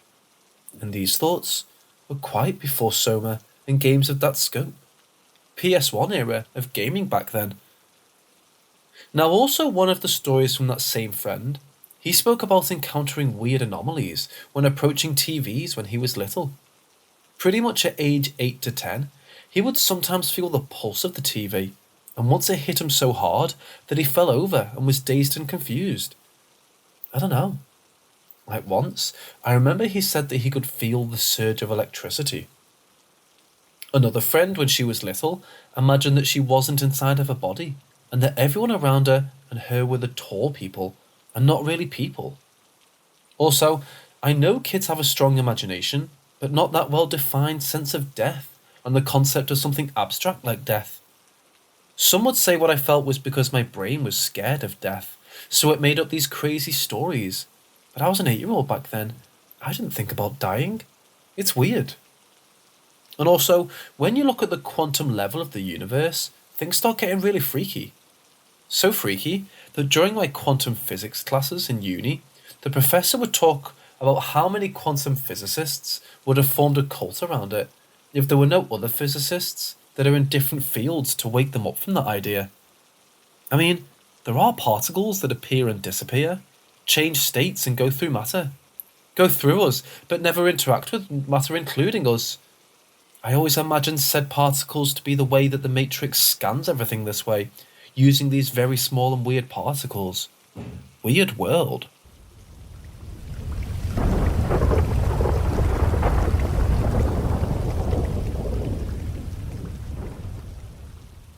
Christmas Eve, we were running out of time to do all the fun things we wanted to do with the kids before bedtime.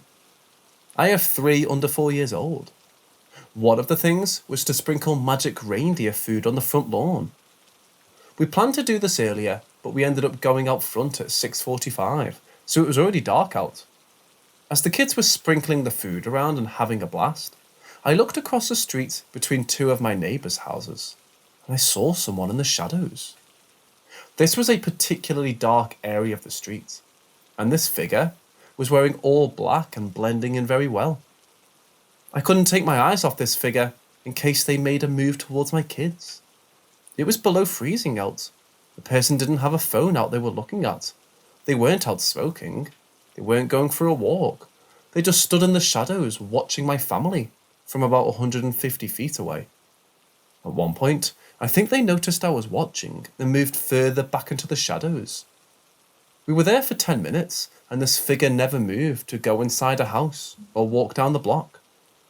On another night, I may have gone to talk to the person, but not on Christmas Eve, when we still had 100 other things to do.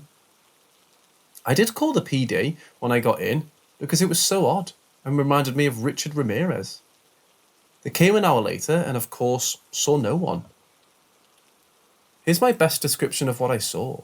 Remember, it was night. This person was about 150 feet away in the shadows. 5'7", slim, dressed all in black, but I couldn't tell what kind of clothes. Maybe black hoodie and matching pants. I didn't see any shoes. The face was the weirdest part, because I couldn't make out any features, just a sort of pale oval. The best way I can describe it was Slender Man, but shorter and a little thicker. After the kids were done, I passed the baby in my arms to my wife so they could go in first, and I could watch to make sure this person didn't try and follow us. I told her to go first because of a creeper, and she looked in the direction, but didn't see anything.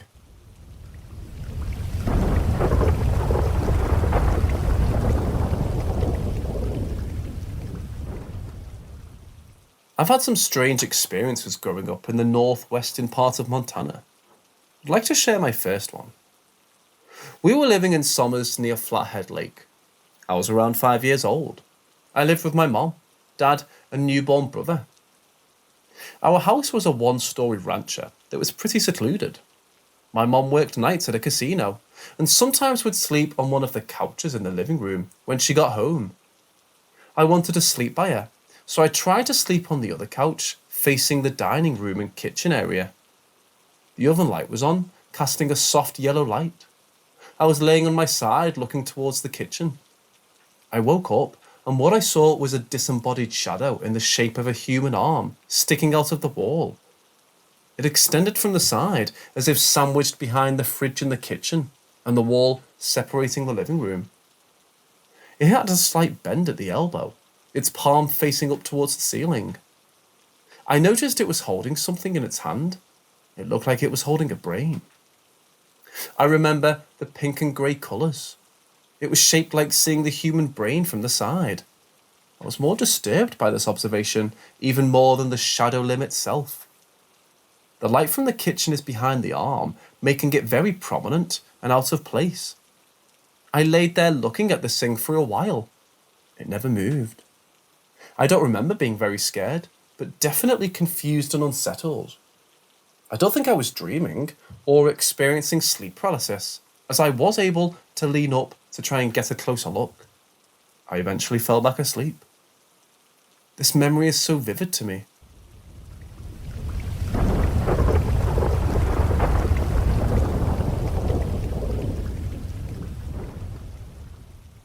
My grandma recently passed, and I wanted to share a story she used to tell. Now, some of the supernatural or paranormal stories weren't really that scary, or more mythical, like the stories both her and my dad would tell of little people called minipeds, or little people. The name might be a rough spelling, as it was in Kiowa-Tanoan, and I don't know the spellings of it, but that's how it sounded in English.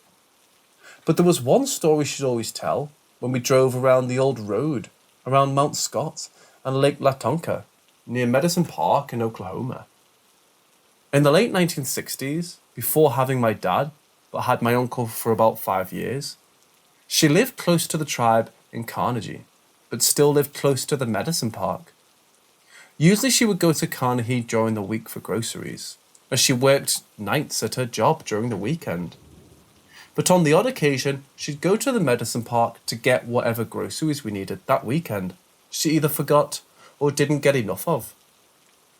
The reason she did is because there were no stores in Carnegie that were open late in the night, but there was one in the Medicine Park.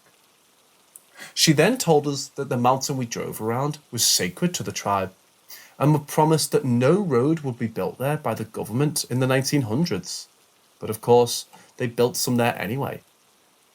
So when driving, you can get a good view of the mountain and the lake closer.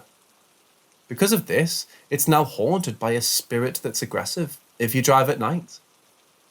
Now, a lot can agree that native creatures and supernatural stories were just made up, but this was the first real event that made her believe more than what she thought was real regarding native ghost stories. This particular night, the clouds covered the moon and stars, so it was darker than usual. It didn't bother her much, as she can still see the road, and I'll be damned if I'm wasting gas to Carnegie. But around halfway through the trip, her car stopped, just turned off by itself. She thought it was weird, but probably just something wrong with her car. She went to turn it on, and nothing. So she tried a second time. Immediately after attempting to start it a second time, she said she heard something whoosh above the car. Then she stated it a third time and it worked. But in the span of about 4 seconds, she said she saw a large black figure in the middle of the road, not 6 feet away from the car. When she noticed, she said it reacted to the lights, shining as quickly as it turned its head and showed its big glowing eyes. It then flew up into the air, never to be seen again.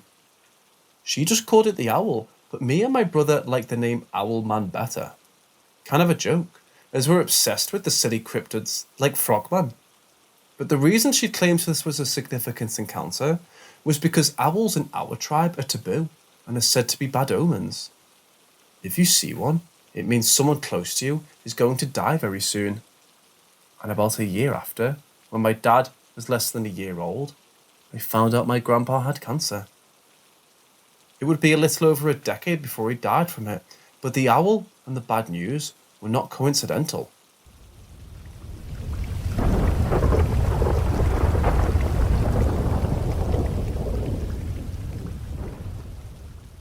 Before my father left Oklahoma, he'd lived with his mom and father and occasionally with his other family in Carnegie. It was either the family in the town or outside in the woods. Very few times he'd be with his family outside the town and would usually refuse to want to go. It was a couple of cabin houses and it sucked having to stay there, he told me. But being so young, he'd usually have to stay. His great aunt and cousins lived there from his mother's side. The great aunt was very old, being 76 at the time. She only got up and was about to cook, clean, and use the restroom and go to bed. Even then, she'd have trouble using a cane to get around. She was also obese, which didn't help with her age and moving around. She'd spend most of her free time sitting down knitting and making quilts. One night, my dad asked her if he could go out into the woods to walk around, but because it was so late, she didn't let him. He asked her why, and she said there were wild animals and spirits in the woods that could hurt him after dark. My dad wasn't too convinced at the time, as he never believed any native legends or supernatural things, so he just figured she didn't want him to get attacked by a wild animal. But his cousins had overheard what was going on, And the older ones, who were her grandkids, said that she was very, very serious about the matter. They shared stories of creepy things happening in the woods after dark, and even during the day. They told him that even if he ever went into the woods alone during the day, to stay alert, because spirits there can cause you to get lost and to go home if you hear silence in the woods. Nature knows when something unnatural and supernatural is around, so all the animals and even the wind in the trees will go silent. They told him that animals in the woods aren't always animals, and are in fact people unable to become human again. After telling him that, they let it slip about the aunt being a shapeshifter. She didn't deny it, and said it was true, but rarely became one because she never needed to anymore. Not convinced, my dad and his cousins asked her to prove it. She agreed and said she'd show them in the morning. Morning came, and of course they again pressured her to show them. She agreed and made everyone leave the cabin. She told them to wait out there for a minute and to go to the other cabin, and she'll be there. So they left and stood between the cabins for 1 minute. While they waited, my dad said he saw a rat about as big as an eggplant run across the small field between the cabins. After he saw it go to the cabin, he ran in and saw his aunt sitting in a chair, chuckling and clasping her hands. Her other cousins, who didn't see the rat and also weren't her grandchildren, still didn't believe her and asked if she could do it again. And she did. She told them the same thing, to stand outside for a minute and come to the other cabin. So they did. And when my dad saw the rat, he pointed it out and everyone saw it go to the other cabin. Heading back to the cabin, she said she'd be in there, in a chair chuckling again. Maybe she was pulling their legs, but he claimed there was absolutely no way she could have gone from one cabin to the other without being seen. You see, the cabins they stayed at were built in a big field surrounded by woods, and the field was flat and open. If anyone or anything went across the field to the other cabin, you would most definitely see it.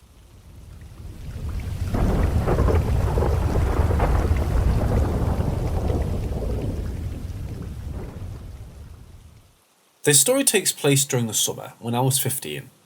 This is a very true story about a small encounter I had. I was living with my dad and stepmother at the time. I remember my stepmother throwing a royal fit about buying me new school clothes because I'd let a few pairs of pants get holes in them and still wore them. It was my first year going into high school, and I wasn't going to let her spoil that for me, so I went to stay with my grandparents for the summer to earn some money. They live in a remote small area that was once home to many native tribes, most prominently the Quinault tribe. It's very secluded, despite being only a mile or so from the highway, and it's all lush, gorgeous forest. My grandpa had built his own 3-story house and a shop, where he cut and assembled cedar into roofing products. That's where I came in, hauling heavy chunks of cedar to his van, stacking, nailing, cinching up, shaking and shingling into bundles to be sold. I made good money while there, and was able to buy an entire new wardrobe. As summer was coming to an end, and it was too hot to work, I decided to take a walk one day. Now let me say that I spent my childhood roaming these woods. Armed with my grandparents' 2 dogs, we ran and played and napped all day, and I'd never seen anything out of the ordinary, or gotten any weird vibes. I waited until it was a bit cooler in the evening and started out, walking a little path that would take me out to an old, unused logging road. I had tread this same path so many times that I wasn't even paying attention until I felt I was being watched. I'd like to note here that I was young at the time. I'd yet to touch drugs or alcohol, and I have no history of hallucination or mental illness along those lines. What I saw still haunts me to this day. There he was, standing naked in the middle of my path, looking down at me with a blank expression. He was tall, maybe 7 feet, much taller than my 5-foot nothing. He had long, matted black and grey hair, and there were tufts of it growing from the sides of his arms and legs as well. There were no genitals, only smooth flesh where they should be. And his skin, it was such a sickly pale yellow and looked to be too big for stature and hung in some spots. We made eye contact. His yellow orbs felt like they were staring into my soul. I couldn't move or think. Everything had gone silent around me. The next 10 or so seconds of my life seemed to stretch out. We just stood looking at one another before he swiftly turned and walked back into the trees. The foliage went undisturbed as he melted through it and disappeared. I honestly expected him to charge me or at least be intimidating, but he just turned and left. I haven't seen him since either, nor am I too enthusiastic to go out looking. I remember telling my grandma about it, but she just told me it was probably drug addicts, as the area she lives in has a very high number of users and manufacturers of methamphetamine.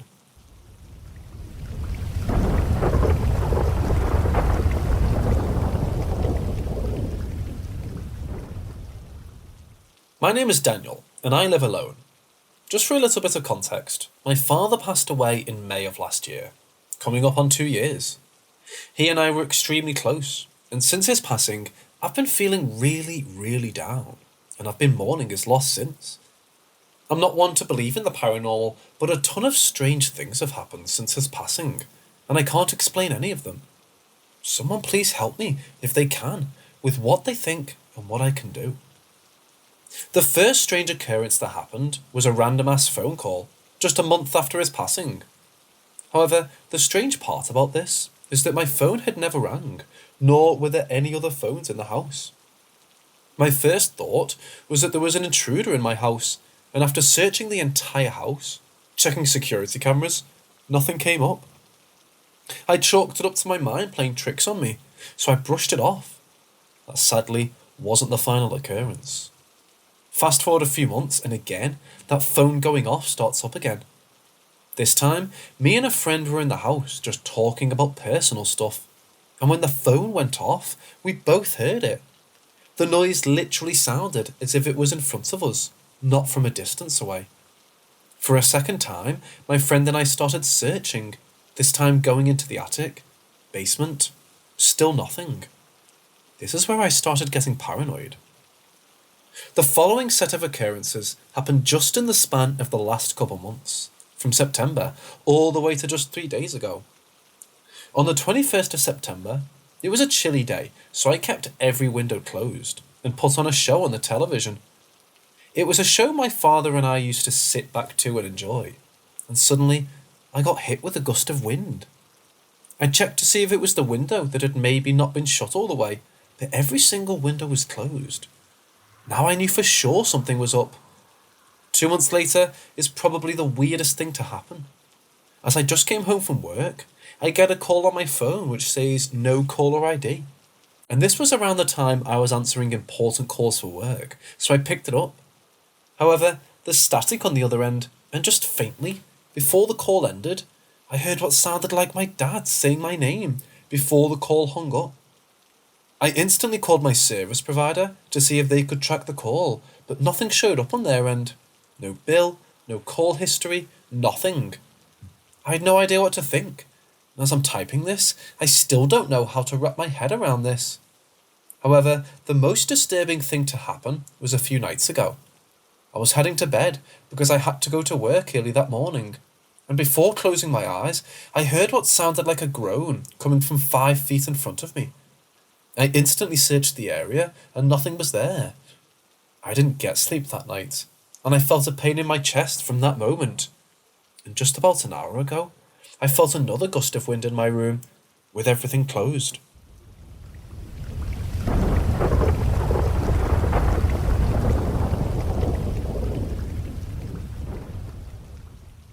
This story is from a few years ago. I'm from India, and we used to live in a joint family of 8 with my maternal grandparents. I've had a few experiences in this ancestral home where things go missing and appear after a couple of days, hearing family members call out to me when they actually didn't. A few instances of seeing shadows and other things move at the corner of my eye. Moving on to the story. We've never had any dogs as pets due to my family's staunch belief in Islam. We happened to get a puppy for a friend, and due to unavoidable reasons, had to keep the puppy at home for a night. The pup cried all night, and at around 2:30 a.m, my grandma called me and my uncle and asked us to keep the puppy upstairs, away from their room, as it was a constant disturbance. So we decided to keep the puppy in my bathroom until morning, where the pup continued to cry. It was around 3 a.m. when the puppy finally stopped, and I was about to get to sleep, when suddenly I heard something that sounded like a pretty clear whisper in my ear, and the pup started crying loudly once again. This freaked me out, because when we were growing up, we were taught that dogs could see ghosts and spirits. I still don't know whether this was all a coincidence, or whether there's something more to it.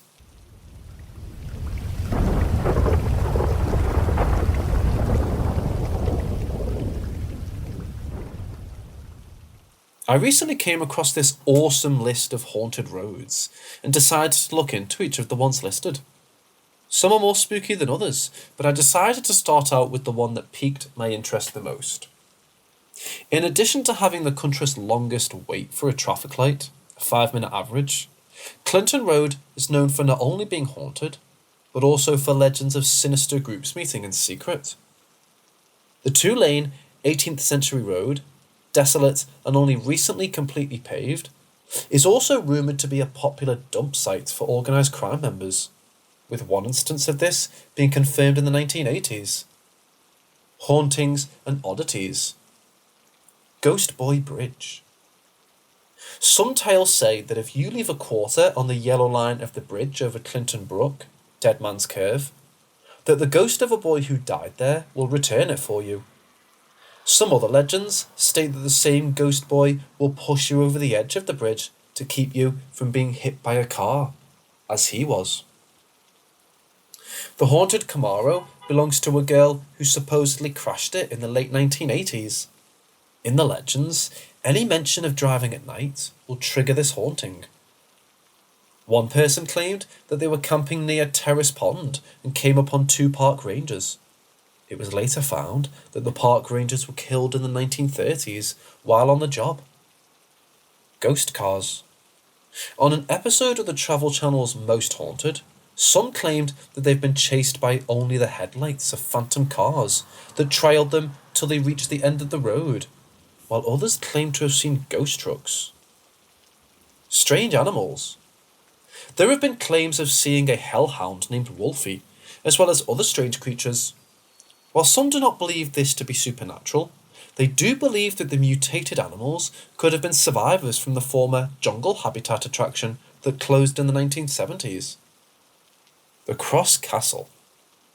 Built in 1905 and destroyed just 14 years later, the castle sat near the reservoir until it was gutted by fire, leaving only the stone wall standing. In the 50s, it became a popular sport for teenagers to drink and do drugs. It was eventually demolished in the 1980s as an attractive nuisance, but the foundations remain. Accounts range from people seeing strange figures standing around to having severe seizures that left them with strange bruises. The Druidic Temple. This one is easily debunked, as it's just a former iron smeller that was built in the 1980s. Despite this, many have claimed that it's a site of Druidic worship, and where they do their rituals. It's not easy to get to after having been gated off for public safety.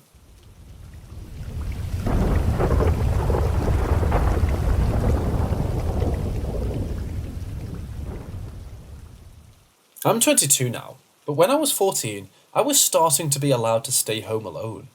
But in most cases, it was only for an hour or 2 at a time. I live in a small town where most of the exciting things that happen are seen on TVs. I was raised by my grandparents. My parents split, and my father died when I was 6. Anyway, my grandparents' house is very old. It was built in the late 1800s, which likely means quite a few people have lived and passed away in the house. It was a Wednesday evening, and I was home by myself. Most of the time, I played on my console. I didn't have many friends, so gaming was and is still my thing. Now, the basement is very creepy. It's one of those old basements with stone walls, very horror-like. Unfortunately for the scaredy cat teenage me, I had to go into the basement because that's where the washer and dryer are. I swallowed my fear and went down into the basement to grab some clothes to wear after I took a shower. Now, I always a very situationally aware person. I'd always be checking corners to make sure there were no serial killers watching me. Irrational, I know. Being in the basement, though, made me a bit more edgy, so I grabbed my clothes, turned my head back to the stairs, but for whatever brilliant unknown reason, I looked in one of the corners again, and for a few seconds, I saw this dude in a black, ritual-like gown. He was bald, and his eyes were pitch black. He was tall as well, and the basement itself wasn't that high, so his head was pivoted to avoid hitting the ceiling. But I noped the hell out of there as fast as my fat body could go. Right up the steps, slammed the basement door, sat myself down on the living room couch and didn't budge. Went nowhere near that door. My grandparents got home a bit later. They were at church during an event, and I told them what the hell I had just seen in the basement. They weren't too surprised. I mean, religious people usually aren't when you tell them something paranormal like that. But the basement got a blessing from my grandfather. Never saw anything in the basement since.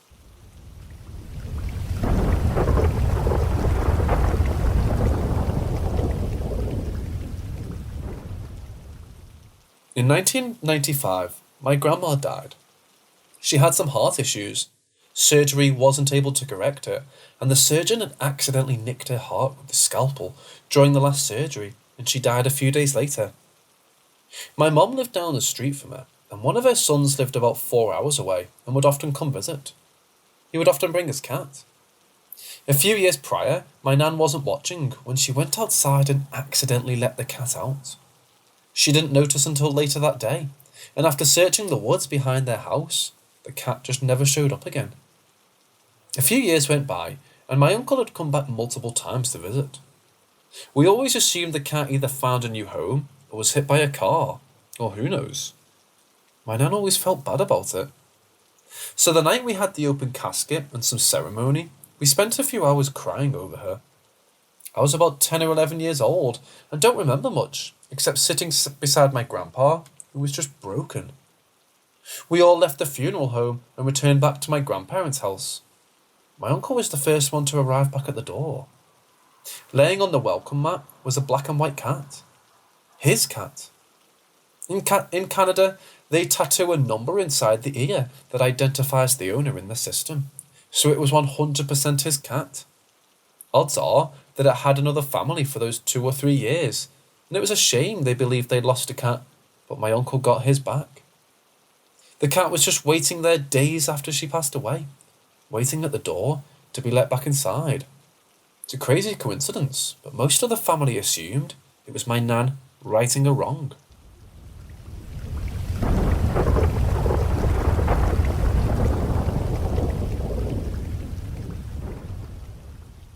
A few years ago, after I'd graduated from Bible college, a group of college friends and I had been out for coffee and chatting late enough that the shop had to close. We didn't feel like we were done hanging out, so because this was the town I'd lived in for the past 12 years, my 3 friends asked me where was a cool place to hang out, preferably a place that didn't have hours of operation. It didn't take long for me to remember this nature centre near my old high school that had a beautiful walking path that went around a small lake, so I suggested there, and off we went. We parked in a public lot in front of the school, so there was no risk of towing or tickets, and we walked across the football and track field towards the nature centre path. Now, the walking paths were closed off by an almost complete fence, as you were supposed to enter by the main gates at the pavilion. But because I had been in photography class in the high school, we had found a way in for free that didn't also require a long walk to the pavilion, about a half kilometre away. Just up the sidewalk beside the football field, the fence turned to cut through some trees. But in the trees, there was no fence, so you could easily get in if you were okay with a little foliage. Just up the hill from this line of trees also happened to be the city's graveyard, which was also right beside a mental health hospital that was about 100 years old. While my friends and I walked up to the slight hill to the trees, one of them spotted the gravestones and inquired about what else was there. Immediately, everyone forgot about the nature centre walk, and we continued up the hill to what I thought was a small cemetery, Being that I'm already sensitive to spirits, I gave a little prayer that the Holy Spirit would protect me, but also show us if there was an area we should go. We walked around the small section, occasionally feeling the need to pray for an unrestful spirit to be at rest, until we discovered that the cemetery continued up on the next level of the hill, and actually stretched for 1 kilometre or so back. We continued to walk around, sometimes praying, sometimes just noticing the ages on the stones, maybe appreciating a cool name here and there. One of my friends, Eric, also seemed to be sensitive to spirits, but whereas I was turned away by how negative and possibly dangerous some seemed to be, he was drawn to those same ones. Occasionally there were plots where he lingered, and I felt my spirit become heavy. But on those we'd pray for peace, and once it felt more clear, we'd move on. As we walked east towards the back of the cemetery, I could sense something very unsettled in the far corner. I prayed again for protection for mine and my friend's spirits as we got closer, but I couldn't shake this growing feeling that I specifically was being watched by something in that corner. As we got to that last row, my friends ventured north to each plot, but I decided it was best to stay further away, fully aware that not only was this spirit unsettled, it was angry. I told them about it and they prayed as much as they could, but neither of them could sense or feel it, so they prayed wherever I pointed or gestured to. Eric, however, seemed quite content to linger in that last row, even hanging back for a while as we moved on. As we turned to walk south, away from the angry spirit, I could feel the eyes burning into my back, giving me chills like I'd never experienced. I continued to pray for our safety, focusing more specifically on me, but it seemed that almost every word I whispered in prayer, the angrier it got. Until this point, any spirit we prayed over either found peace, or at least stayed where it had been. Not this one. As we moved further away, I could feel it was just as close. My two friends decided it would be best to have one on each side of me, almost as protection, and they had hoped that as Eric was further behind, that would cover my back. It didn't. We kept walking, and it kept following, getting angrier and angrier as we went. I'd check over my shoulder over and over, almost expecting to see some sort of creature physically following. But still, it was only an extra dark shadow, almost unnoticeable, almost excusable. There came a point as we neared the southernmost path that all of a sudden, out of nowhere, I couldn't feel it anymore. It was gone. It was like it had reached its tether point and could go no further. I breathed deeply and relaxed. We were finally in the clear. We turned west and kept walking, and we could see our exit only a few rows away. My friend on my left got distracted by a cool gravestone and stepped away from my side completely, which I had barely noticed. Then it touched me. Being suddenly surrounded by a spirit of fury, it grabbed my shoulder, and I felt its hot breath as it whispered into my ear. I didn't even give it time to say something I'd remember or understand. I just yelped and jumped away, hopefully out of its grasp. All three of my friends jumped into defensive mode and prayed for it to leave me. And once it had been pushed far back enough, we booked it out of the exit. Just outside the exit, a security guard from the mental health home was looking in, probably concerned that he saw 4 young people walking around the cemetery. As we booked it past him, he asked if we were in danger, and we honestly didn't know how to answer him, as most people laugh at us when we explain how real spirits and ghosts are. Not stopping to talk, we passed the man and continued back down the hill towards the school, the guard just staring into the cemetery, looking for what we were running from. The whole way back to my car, my friends were praying that if the spirit had attached itself to me, that the bond would be broken. And before we got in the car, they prayed more. And the whole drive home, they prayed it wouldn't and couldn't follow. And before we walked into my apartment, they gave a final prayer that it was not welcome and couldn't enter. I was supposed to just drop them off, and they would drive the hour back home so they could work in the morning. They didn't leave me alone that night, and I don't think any of us really slept, even though it was stone cold silent, until the sun came up.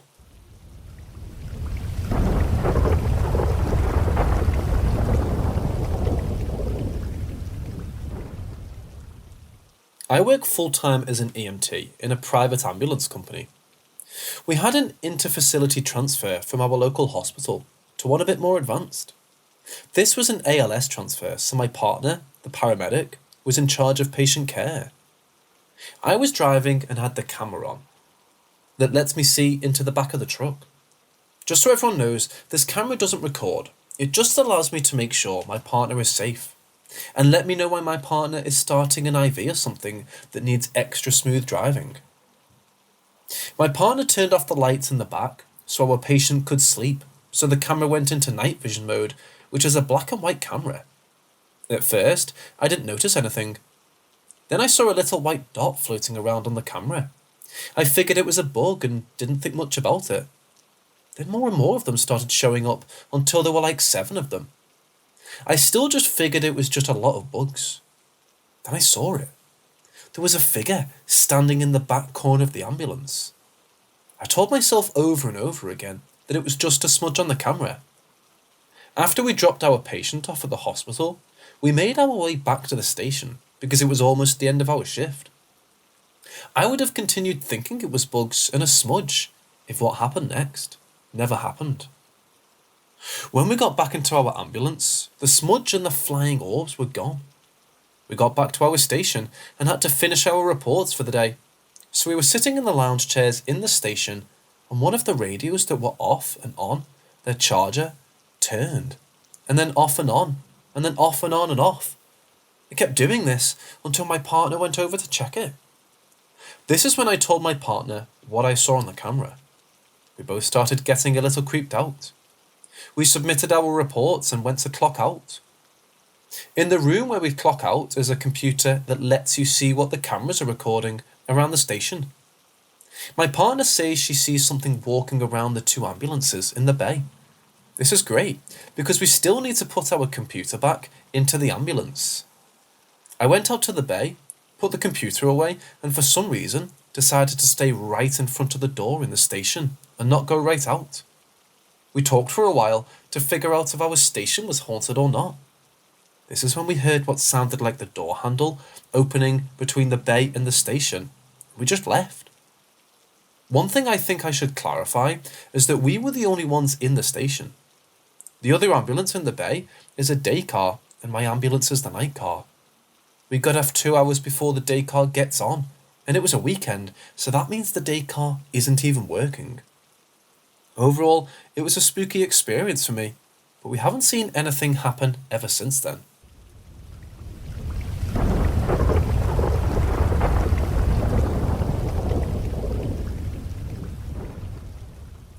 When I was a baby, I was in foster care.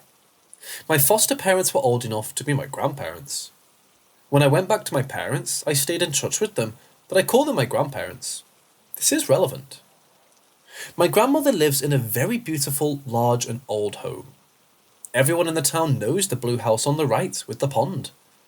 Anyways, my grandfather built the house for my grandmother many, many years ago. Think 20 or 30, maybe even 40. It was built from an old church and was big enough to house foster kids. Her house was always alive with kids when I was growing up, and it was a very happy home. I loved being there. She eventually retired. She's 77 now. She retired in 2009. She did many other things. One of those things was she was a first responder. She was a first responder both with my grandfather and after his passing in 2009. He died within the home, as well as her mom and his mom. My grandmother and her house have so much attached to her. She knows it. The only bad thing attached to her is actually attached to her house, and it's downstairs. She has a 2-story home, basically like an apartment, up top and down below. The house has a total of 2 kitchens, 2 living rooms, 7 rooms, 3.5 bathrooms, 2 laundry rooms, etc. Huge house. I vividly remember once standing at the bottom of the stairs, all the basement lights off, a room directly in front of the stairs, and as I'm messing with the baby gate, everything in my body said, don't look up at the doorway, close the gate and go. And I did just that. That one room just gives me the creeps. I was once sitting on the couch upstairs. I stood up, my grandmother in the kitchen, and stopped where I was to stretch, and something ran from the kitchen through the living room and directly up to me. Nothing was there. It didn't scare me, and when it got to me, it just stopped. I took a step back because I honestly swore something was going to run into me, but I had no fear in my body. I was sleeping in a room with the sliding glass mirror door to the closet on one side of the bed, and a sliding glass door leading to a sunroom that ran the length of the house and could be accessed by multiple doors on the other side. I watched through pink curtains a lady on a dress walk back and forth in front of that glass door for a while one night. No one goes in that room. No one was awake. I have a video from another door in that room opening and closing on its own. Love that house.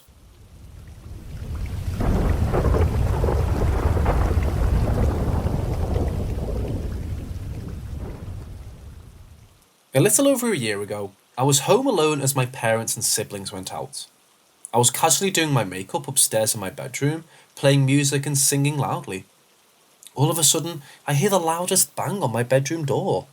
I mean, it sounded like someone tried to kick through the door full force. It was that loud. My bedroom door was closed, so there was no chance of it being slammed shut, and it was way too loud for it to have been the wind. I just froze.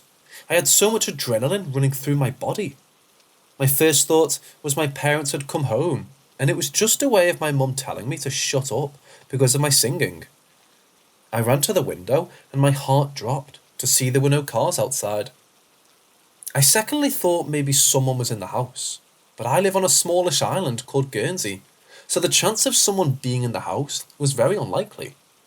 I phoned my mum to tell her what happened, and even though she seemed a bit freaked out, what happened next made my mum's heart stop. Shortly after my mum arrived home, she told me that after our phone call, my sister, who was only 3 at the time, piped up in the back seat. "Maybe it's the man in your bedroom, Mummy." This was extremely creepy, coming from a 3-year-old. We asked her some questions about what the man was like. She said he's a nice man, and he sits on a bed sometimes, but he's mostly in Mummy and Daddy's room. She said he wore tights and a gown, had big white eyes. We then gave this man the nickname, the man with the big eyes. We asked her the same question from time to time, and she'd always give us the same answer. Since that day, we've had more paranormal things happen, but I can't name them all. My sister occasionally would mention the man with the big eyes, about how she saw him last night, or that she spoke to him. One day, she had a friend over, and they both came rushing into the back garden, and my sister shouted, "Look, we can see the man from here." And from the back garden, you can see my parents' bedroom window. I haven't really heard anything of this man for a while, and I really hope I don't hear of him again.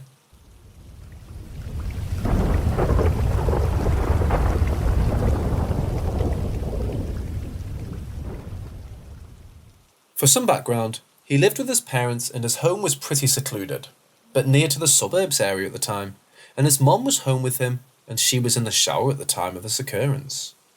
So the story goes that he was sitting in his room with the window open, doing his regular relaxing thing, when from outside the house he heard his mom call out from the outside, asking him where he put the shirt he had borrowed from her. He didn't borrow such a shirt, and he replied by saying as such.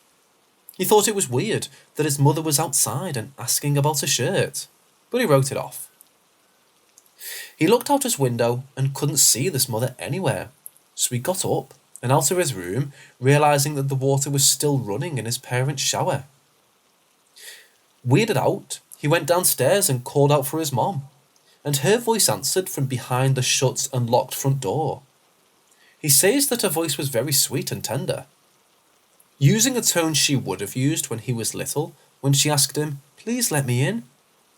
And then he says he heard the water shut off from the shower, as then the sounds of claws rolling down the front door could be heard, as the voice of his mother could be heard from behind the front door again, asking to be let in, followed immediately by a "I love you," with the sounds of claws rolling still being heard. He very quickly backed away from the door and went upstairs to retrieve his revolver. But as soon as he came back downstairs, the voice and the rolling claws were gone. No trace. No nothing of who or what it could have possibly been.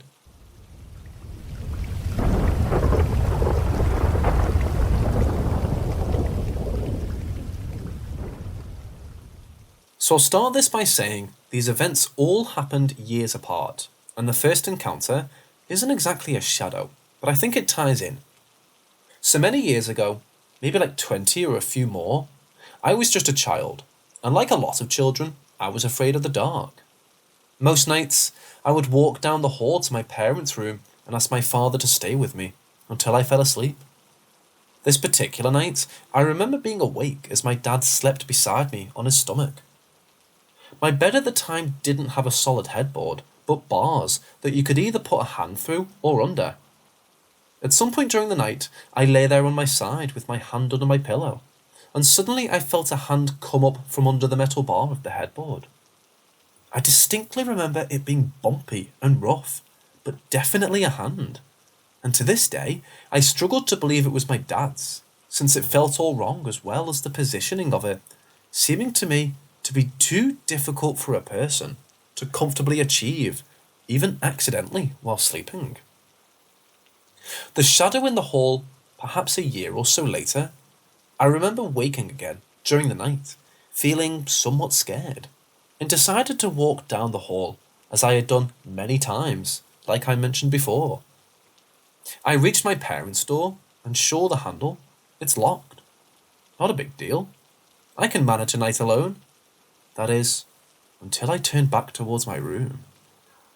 I had partially closed the door when I left, and could faintly see the light from the streetlight coming through my window, but suddenly that light was blocked almost entirely, and my door began slowly to open wider.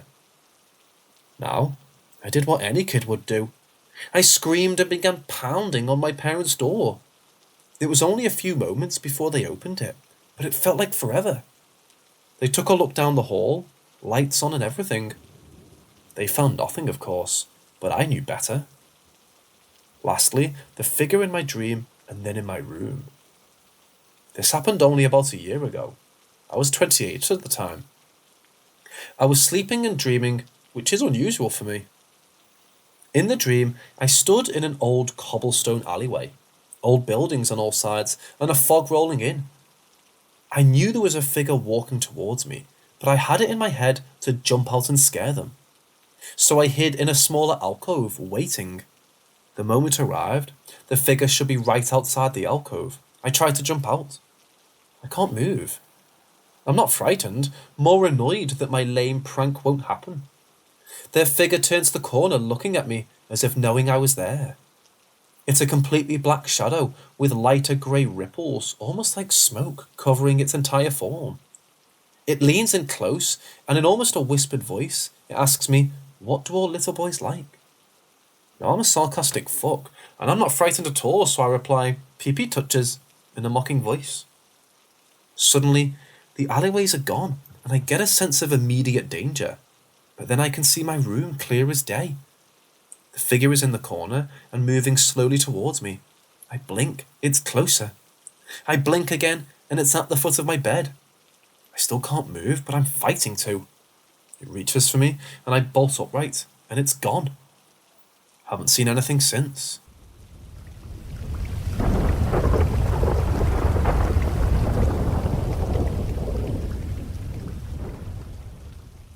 I'm active duty military and was stationed in Okinawa for 3 years. During that time, I had a lot of weird experiences. One day after getting back from work, my buddy was planning on coming to my barracks room to chill, so I left my door deadbolt open and told him to walk in when he got here. During that time, I laid in my bed with my back to the door, just scrolling through my phone, when I felt something very clearly poke and drag a finger down my back. Naturally, I thought it was my buddy, so I looked back to greet him, but only saw an empty room. The door hadn't been opened, or I would have heard it, and my friend wouldn't have been able to move fast enough to come in and out silently. Another time, I was drinking coffee or tea late at night before bed. I didn't finish my cup, but set it on my nightstand, where it wouldn't fall or get knocked off and passed out. Around 3 in the morning, I wake up to it crashing to the ground. Okinawa does get frequent earthquakes, but usually never bad enough to knock a cup off the centre of a stand. Otherwise I'd have woken up. Also during my time there, lights in the room that weren't ever used frequently turned on by themselves or flicker. Things would get moved from their original spots. And despite never having sleep paralysis prior to my time here, I ended up getting it on a regular basis, at least twice a month. Since leaving, I haven't had sleep paralysis once. I've also felt an overwhelming sense of dread on a few occasions, out of the blue.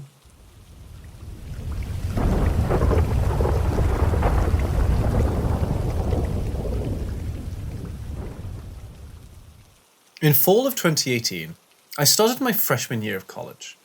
To preface, the dorm building I moved into was a renovated seminary building on the banks of the Mississippi River.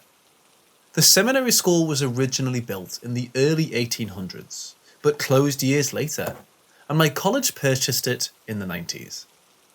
They renovated it and then opened it in the early 2000s, dedicating the campus to fine arts students. The dorm hall was one of 3 buildings on the campus.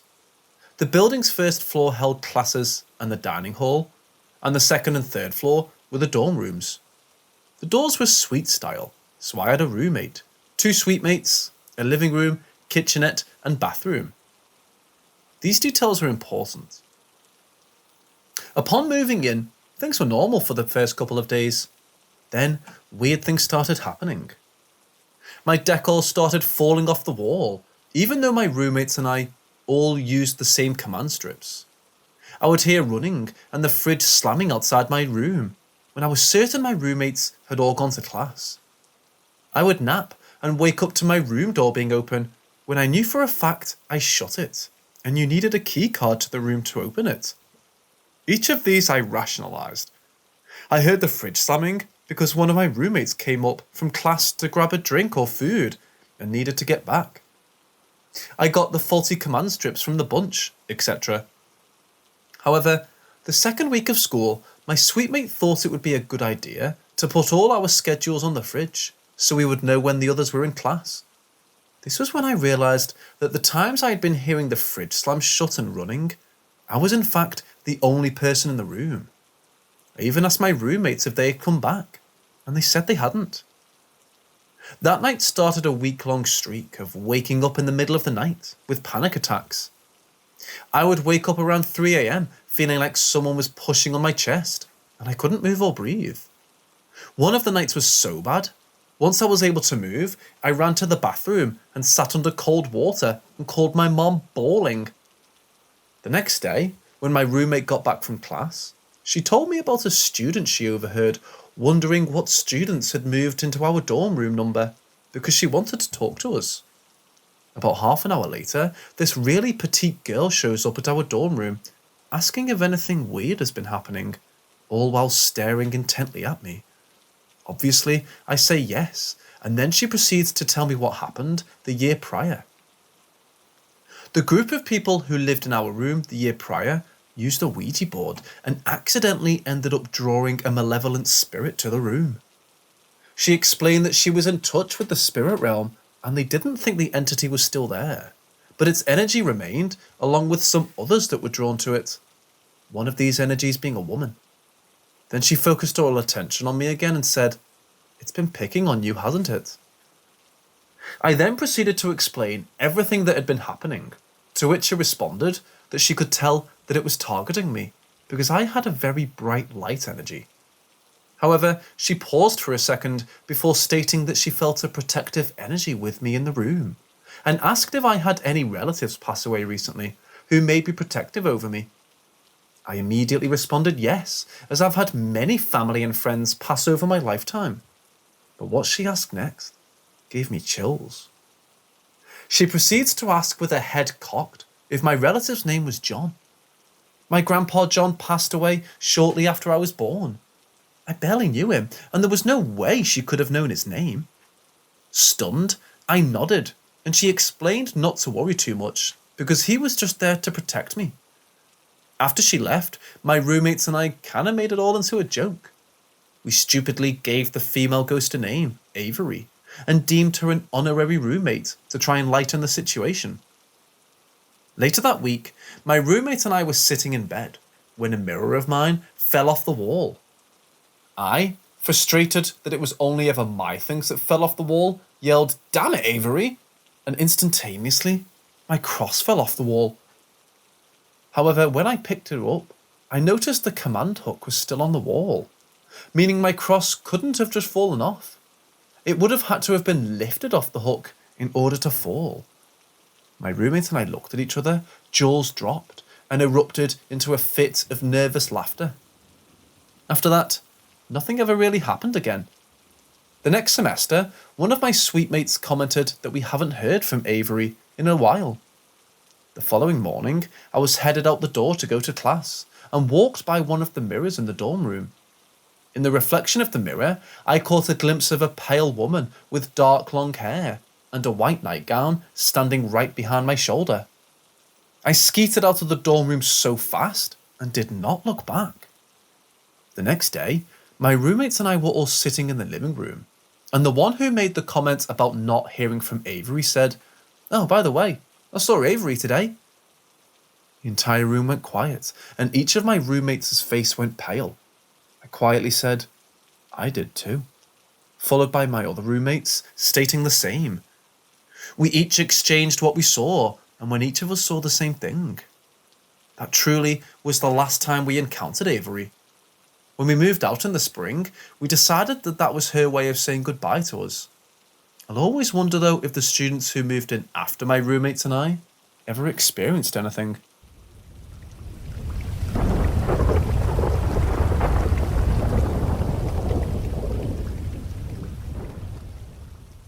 Everything started just 1 year ago last month. We're all still in high school and are trying to get answers. For context and credentials, so the story is believable. I live on the eastern side of Ohio, near the Appalachian Mountains. When the foundation of my house was being built, in the dirt that was being moved, they found an insane amount of arrowheads. I live on a rather large hill and have around 45 to 50 acres of land.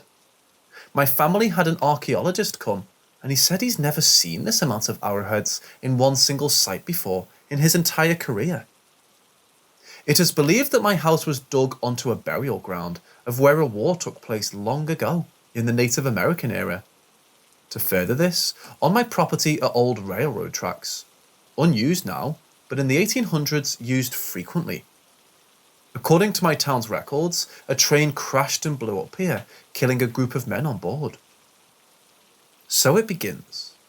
The first night all started a year ago last month, September 25th, 2021.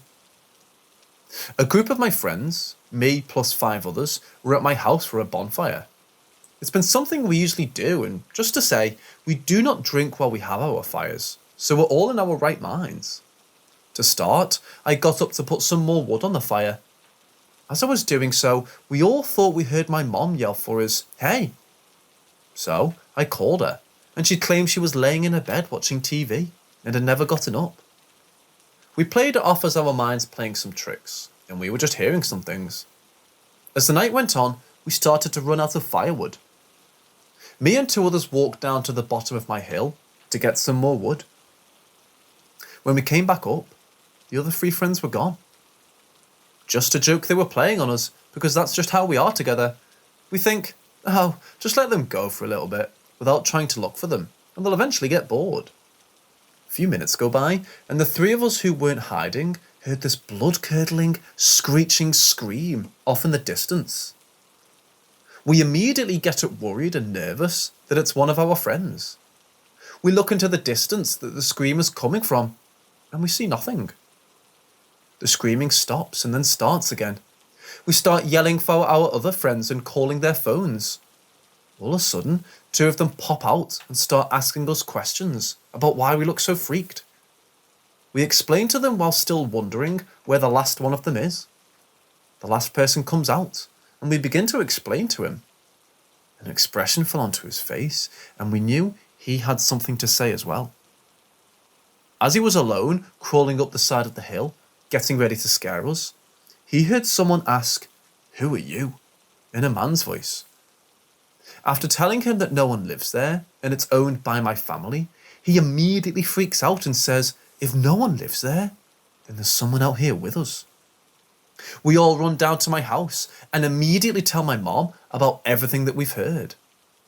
We go back out, search the house that my family owns to be sure there's no one sneaking in and living there. There was nothing. No one. My friends leave a few minutes later. I go back to the top of the hill to get my car that I drove up.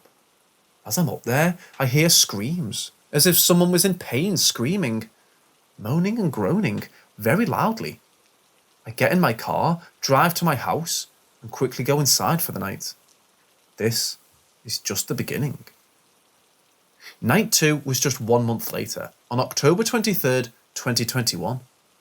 The same group of us were out there having a fire, -2, plus my dog. 2 of my friends couldn't make it that night, so there are now 4 of us and my dog. Curious, we decide that we're going to try to be a bunch of badasses and go out and explore my woods. The woods we went to are located on the opposite side of my hill from where my house is. The chunk of forest takes up 80 to 90% of the land my family owns. We start a little fire, go through the game plan, and then we walk. They're all following me with flashlights because they obviously do not know my land.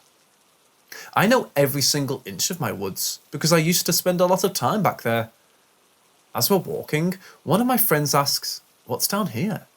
So I take us down towards the railroad tracks where we hear some brush break. Thinking it's just a deer or an animal, considering we are in the middle of the woods, we brush it off and just keep walking. I take them down to a clearing. It's a place that leads back to the top of the hill if we would have kept walking straight. It's a deep but small valley type area. All of a sudden, as we're walking, we all hear the loudest boom noise that we've ever heard. It was as if someone had let off a dynamite in the tree lines above us. My dog even jumps. We ran about 50 feet before regathering and trying to figure out what just happened. At this point, we're in the lowest part of the valley area. I shine my light towards my dog and he's running away back to the top of my hill. In my mind, that scares me because he's a German shepherd who's killed a coyote.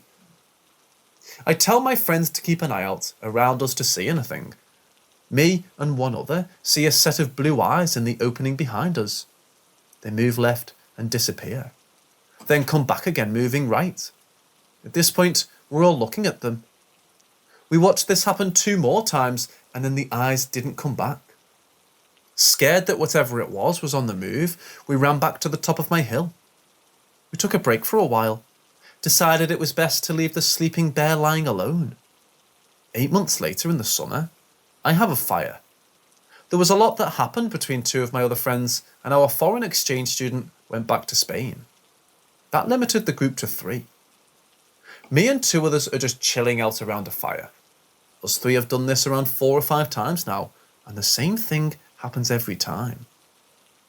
We hear faint whispers, but can never make out words. We hear brush moving. We hear cows that sound like they should be 20 yards away, yet the farthest farm is around a mile. Cows, along with other weird animal noises, none of us can make out. And one of my friends is an avid hunter and knows his stuff well. As odd and as weird as it all seems, ever since a year ago around this time, I've been getting deja vu. It scares me every time I get it because when I do, something bad happens. Just some examples. My uncle died the next day. I had to put my dog down the next day. My girlfriend's mom had a heart attack. My girlfriend got into a car accident. I broke out into hives and many, many other examples I could list on forever. Along with the deja vu, I've had a recurring dream. Long story short, I'm walking in my woods. 2 of my friends disappear and then there's a black outline staring at me.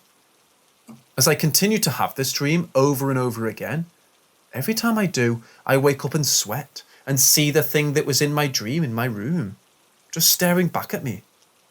I can hear this thing whispering but cannot make out the words. After a few seconds of its presence, it goes away and I somehow can go straight back to sleep. In addition to the nights at my house, me and a group of friends decide to go to the famous Egypt Valley. Out to Louisa Fox's grave, death location and to circle the cemetery one of the oldest cemeteries in the area. I'll spare you the details of all those areas. If you want to know, look them up. They are rather famous. Anyways, we go out to these locations, and as we're walking back to our cars, there are handprints on the one I was riding in. My friends swear it wasn't them. One set of hands was freakishly huge, and the other set was very tiny. We compare sizes, and none of our hands fit the ones on the car. Ever since all of this, my life has been rather horrible. Very few things have gone well for me, whether it be death of loved ones, death of a friend, death of a pet, sickness, injury, or vehicle accidents. Holy shit. As I type the last sentence, I get deja vu. I can't take this anymore. It's getting so hard to wake up every single day. I hate sleeping for fear of dreaming, and I hate being awake for fear of deja vu. I don't want anyone else to hurt me because of me. My friends and my family believe that a native spirit haunts my lands. Some of my friends believe that it's the men on the train. My family and I are religious. I've tried to get closer to God and try to be a better Christian, and it has helped. My dreams went away for a little while, but as the time grows closer to the second encounter, it's getting worse than it's ever been. I have no idea what to do. All I want is some answers, or for someone to tell me I'm not crazy. All of the facts I've given, aside from the archaeologist, are from the town records, from my town's library. The info about the natives comes from simple online research about which tribe lived in the area I am. Sure enough, the coordinates of where my house is, compared to the area lines of native tribes, sit perfectly on the split between Shawnee and Cherokee, which would explain the amount of arrowheads and possibly what the hill I currently live on is used for. Someone, please help me.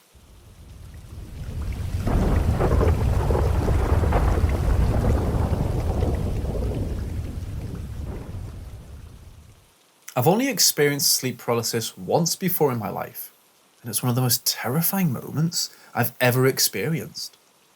Long story short, it was maybe 8 years ago when I was in my 20s and single, living in an apartment. Something woke me up in the middle of the night, but I was paralysed and felt like I was floating a foot above my bed. That freaked me out enough, but when I looked at the foot of my bed, I saw a black figure standing there, watching me, that completely filled me with fear. That went on for what felt like several minutes, and I couldn't escape or fully wake up or snap out of it. And then the figure jumped on top of me and shoved me by my shoulders back to the bed and disappeared. And I fell to the foot of my bed, and the falling sensation in my stomach and the bounce of the bed is what finally snapped me out of it and let me fully wake up. I don't think I even want to know what that was about. I'm Christian and prayed to God so many times to protect me from whatever that was, and prayed in Jesus' name that no demons or evil spirits could live inside me or attach themselves to me or where I lived in any way. And I never experienced that again. So now, this morning, I'm married and sleep on the side of the bed by the window, and there are no blinds covering it, and it's been a fullish moon, so the room has been pretty well lit at night this week. Something stirred me to wakefulness in the middle of the night or early morning. It was still dark outside, and I got this weird feeling that it was in the 3 o'clock hour, because something just felt off. But when I went to check my phone, I realised my arm didn't move to grab it. That's when I realised I was awake, but experiencing sleep paralysis again. I felt like when you're so tired, you can't keep your eyes open, like I was fighting to wake up or stay awake. But I could see my room and window from my vantage point of laying on my stomach, with my head facing the window on my pillow. And as I was trying to snap out of it, and either fully awake or fall back asleep, that's when I heard the voices. They were there, right there. Not in my head, like I actually heard them with my ears, and only my left ear, since my right ear was on the pillow. I didn't see anyone, just heard the voices. It sounded like 3 people at once. The loudest and closest was the voice of a young woman, and she sounded like she was standing by my bed and leaning over me. Her voice was so loud and clear and close. She said, "Physical illusion, is that you? Are you here?" At the same exact time, the voices of two young men, who sounded like they were further away, like at the foot of my bed, said, "Hello?" and something else I couldn't make out. They were kind voices, and they were in the polite questioning tone, like when you think you hear a noise and you say, "Hello, is anyone there?" But still, they were disembodied voices in my room, in the middle of the night. So naturally, they scared the crap out of me, and I tried to snap out of it faster and yell my husband's name for help. And I heard myself yell, "John!" muffled, as if yelling underwater. That snapped me out of it though, and the echoing voices immediately ceased, and I was able to sit up, and my heart was pounding out of my chest, and I curled up to my husband until I could fall back asleep.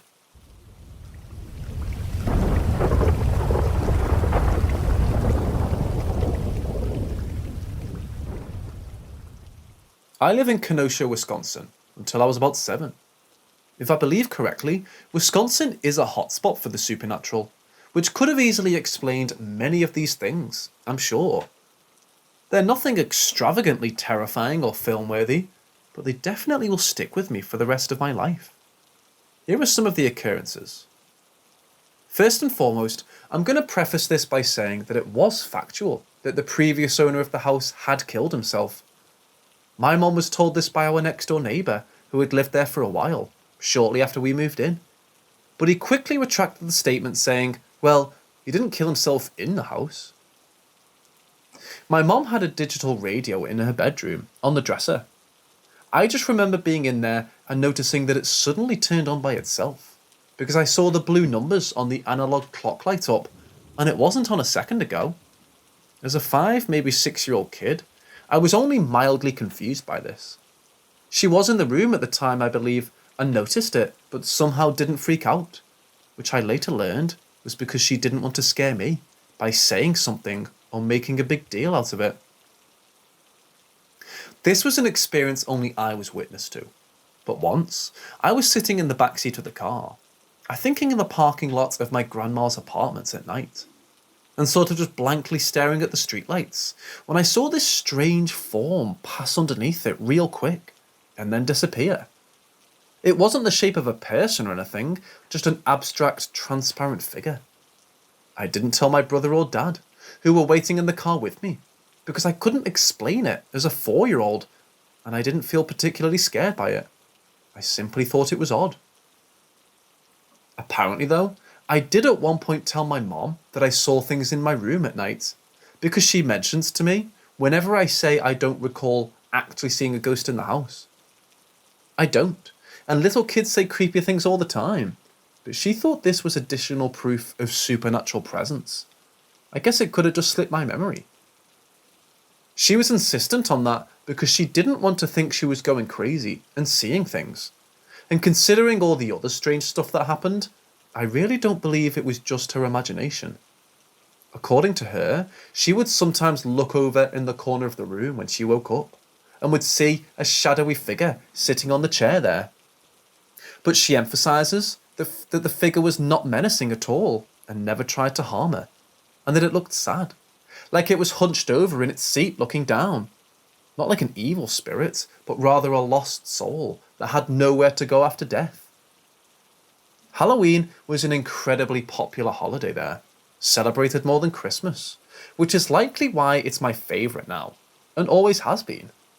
Everybody went all out, yards full of witches and zombies, glowing orange lights decking the porches and roofs, giant inflatable jack-o'-lanterns, you name it.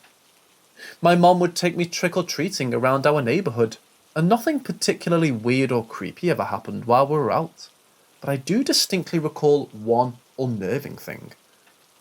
There was this one house we'd pass every year that had blood splattered on the door. And I don't mean the fake blood you get at a Halloween store. I mean like genuine, actual blood that came from something once living. It's not too hard to tell the difference between even the most realistic fake blood and the real deal. And both my mom and I were freaked out by it. Presumably, whoever lived in that house obtained it from a butcher, but I can't help think that maybe there was a more sinister reason behind it. People passing our house would habitually stop and stare. It wasn't that fancy a house, and we didn't have anything interesting or eye-catching outside. But any time anyone would walk by on the sidewalk, they would stop and stare at it for a moment before carrying on. To this day, I have no clue what they could have been looking at, but it was certainly bizarre. We would often see a man in the area while heading out of our neighbourhood when driving that was dressed in all black from head to toe, like an emo kid gone extreme. That wasn't in itself weird.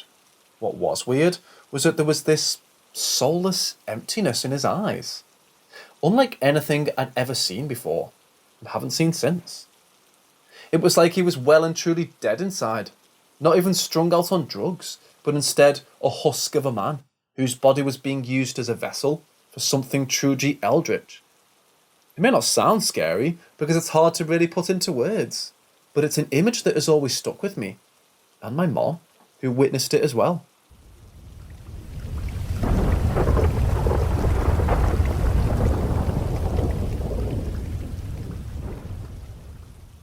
Maybe someone went through something similar.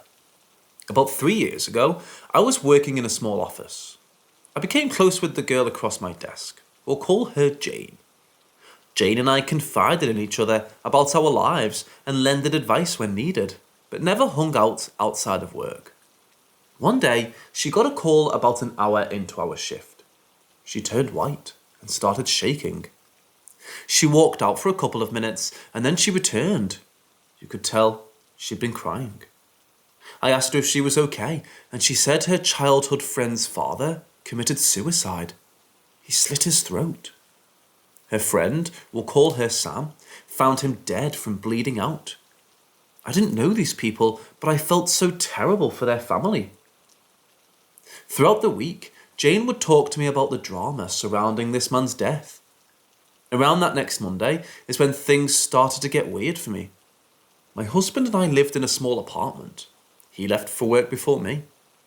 As I was locking up and about to walk out the door, I got the shivers and a voice in my head told me, "Don't turn around." So obviously, I turned around, and standing in the bedroom was an older gentleman with glasses, maybe 5'8", staring at me with a solemn look. I basically noped the fuck out of there and headed to work. I go about my day as usual. Jane was pissed when I got in. She came over to my desk and showed me the man's obituary picture. Can you believe they used this? How inappropriate considering the circumstances. It's like he's saying he did a good job or something. I looked at the picture, and it was the old man from this morning, posing with his thumbs up. I lost my breath and managed to get out a, "Wow, yeah, how shitty." When I got home, I plopped into bed and my husband joined me. He falls asleep. I'm scrolling on my phone when all of a sudden he twitches and jolts awake. Concerned, I ask him if he's okay. He doesn't respond right away. He looks at me confused and replies, "Yeah, but there was an old man with glasses that got in my face." Needless to say, I sought counsel and sage and salted the apartment, and my husband and I haven't seen the guy since. I felt kind of bad making him go, but I didn't know what to do. I already knew beforehand Jane didn't believe in that stuff. She still doesn't know to this day. I hope he crossed over or found wherever he was supposed to go.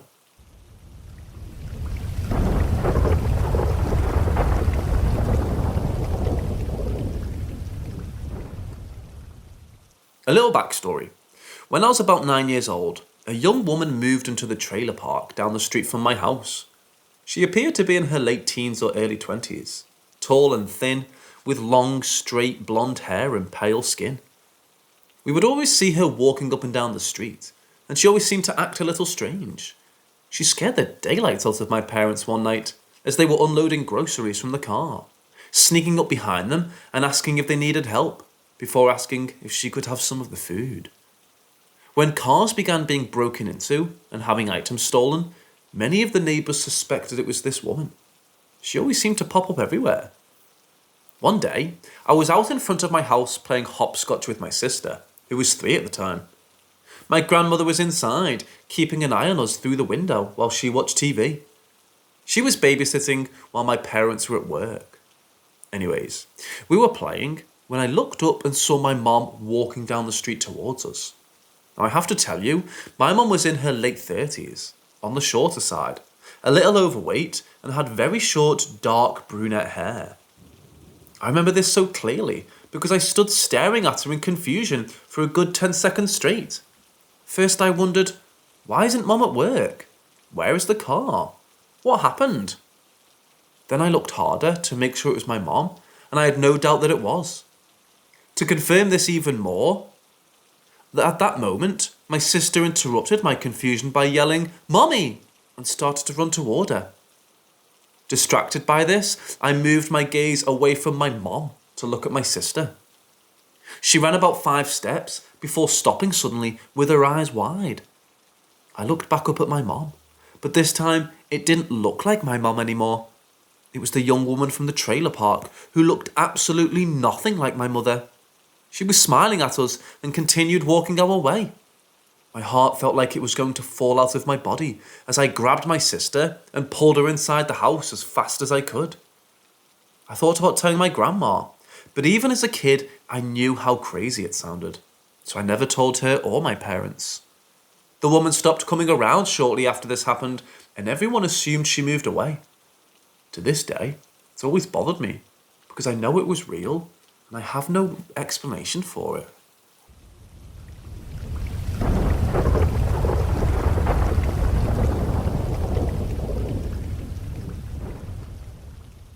So, I was cleaning my upstairs bedroom when my younger brother came upstairs and said nothing, just went into the bedroom. I call out to him, "Yo, you can take your shower now." He doesn't respond, so I call out again.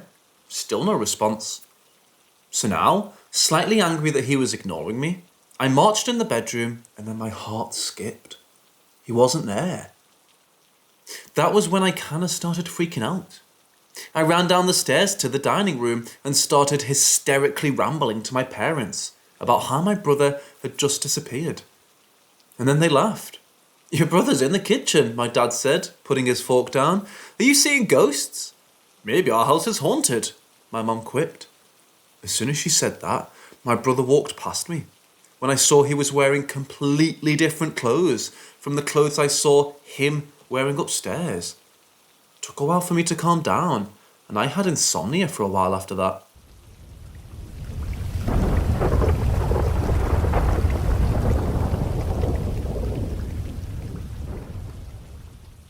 I've been trying to make sense of a recent experience I had, which feels like a ghost story. I use a gambling app for football on my phone. Sunday, I clicked on the app, looked at a specific football game's options, the Philadelphia Eagles versus the Green Bay Packers Sunday night game. When I opened the section, for several options lit up, and then faded away to the normal button colour. For just a split second, my eyes saw the lit choices, and my brain was able to remember 5 different options, although I know more were lit up at that one brief initial moment.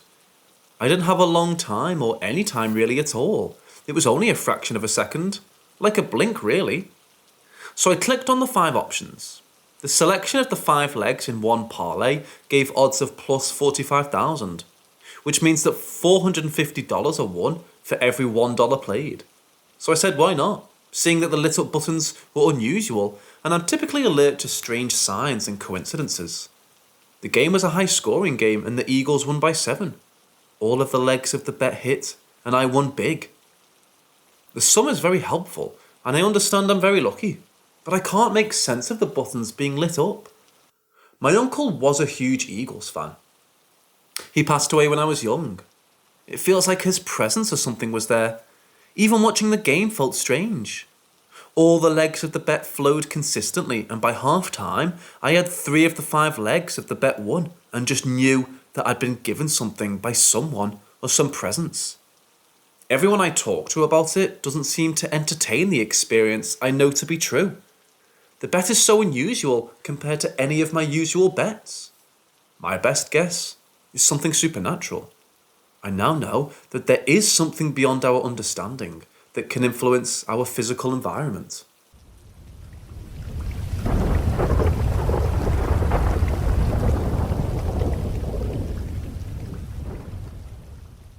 When I was 18, I went on my first trip alone to Seattle from Montana. I was alone with my dog, and it was a pretty normal trip overall, except we were driving late at night. I was listening to the BBC talk show on AM, and they were talking about some subject I don't remember, but it was spooky, and the radio was super static. We were in the area of I-90 that doesn't have much signal, and pretty much just 100% empty and quiet before the pass. I suddenly got really tired, and my radio wasn't working, so I decided to pull over to sleep. I decided to pull over on a deserted exit with no services before Cle Elum. I believe it was called a 6-mile road or something like that. Anyways, it was extremely dark. I couldn't see anything to my sides or in front of me. There was fog on the road, swirling around just in front of my headlights. There was absolutely nothing around me for a mile, and the road didn't veer off anywhere. After a bit of driving, I pulled up to this huge white and grey warehouse with no windows. There were several white vans and black cars parked around. They looked very expensive for being in the middle of nowhere. The warehouse was locked by a huge barbed wire fence. I backed up my car a bit and decided to park by the trees since it didn't appear that anyone was around. Everything was still dark and silent. There was no wind except for a slight breeze carrying the fog around the cement. I turned my car off completely and wrapped myself up in the blanket. I locked all the doors. I was laying there trying to sleep and looking at the time on my phone. It was 2 a.m. That same moment, my car started to physically shake. My dog started whining and hid behind the passenger chair, obviously distressed. I looked outside my window, but everything was pitch black without my headlights. I couldn't see anything, but my car was shaking back and forth and side to side, like something was grabbing it. I turned it on, freaking out, and backed up. There was still nothing around me at all, except for the strange facility. There were no animals, no people. My car stopped shaking as soon as I backed up.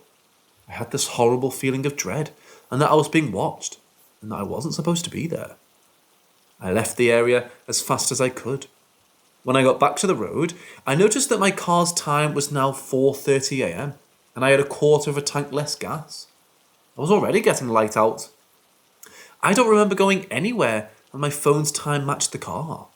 There's only 1 hour of time difference between Montana and Washington, so it wasn't that. I still to this day don't know what happened there. I tried looking up the area with my ex on Google Maps a year ago, and I found a weird government facility near Cle Elum with a weird name that may have been the warehouse I went to. I'll have to try and find it again.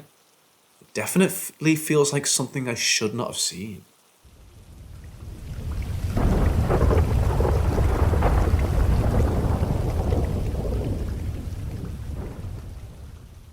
I've always remembered these experiences from my childhood as the most confusing and scary times growing up. My brother is 3 years younger than me, and this all started happening when he was around 4 or 5. We'll call my brother B. B as a child had health problems and needed a lot of different surgeries. He was in and out of hospital often. The way my mom retells this is that this all started with my brother having horrendous night terrors. So bad, he would sit upright in bed with a blood-curdling scream, thrashing his arms and legs. When B would wake up, he'd have no recollection of his dream, but as time went on, B started to talk to someone at night, and his toy fire trucks would start to light up with the siren going off. My mum would wake up in the morning, and the clocks would all be set to 2:15 a.m. In our house, we had a storage room under the stairs. The storage room was right next to B and I's playroom. B would always say that John and his mom lived in that storage room, and he would go knock on the door and say, "Hi, John's mom. Can John come and play with me and my sister?" I never thought anything of it being a child, and my parents telling me B had an imaginary friend. B would want us to set an extra plate for John at the dinner table, buckle him into the car, etc., and would freak out completely if my parents didn't comply. We had weird things going on in the house. My baby dolls would go off non-stop, to the point that my mom took the batteries out and shoved the dolls in the bottom of the toy box, and one in particular still went off, even without the batteries. We also had this motion sensor Big Bird plushie that constantly went off when nobody was in the room and the toy would be turned off. This went on for at least a year. My mom said the breaking point was my brother crying in the kitchen, saying he and John got in a fight, with B saying, "I told John we can't be friends anymore because I have bones and he doesn't." That same night, I woke up to a woman calling my name and standing at the side of my bed. When I rolled over and opened my eyes, she immediately asked me, "Where's John?" I didn't reply. She seemed to get upset and asked again, "Where's John?" I again didn't reply and was so scared. I rolled over and closed my eyes. When I rolled back, she was gone. So I booked it into my parents' room and my mom let me sleep in their bed for the night. The next night, I remember my mom talking to a priest and another strange man. My mom has since told me the priest was to bless the house and the other man was a medium to help John and his mom cross over. The medium was able to tell my mom that John and his mom passed away in a house fire and was attached to B the last time he had surgery. After the blessing and encounter with the medium, John and his mom were never encountered again. I hope they found their way to the light.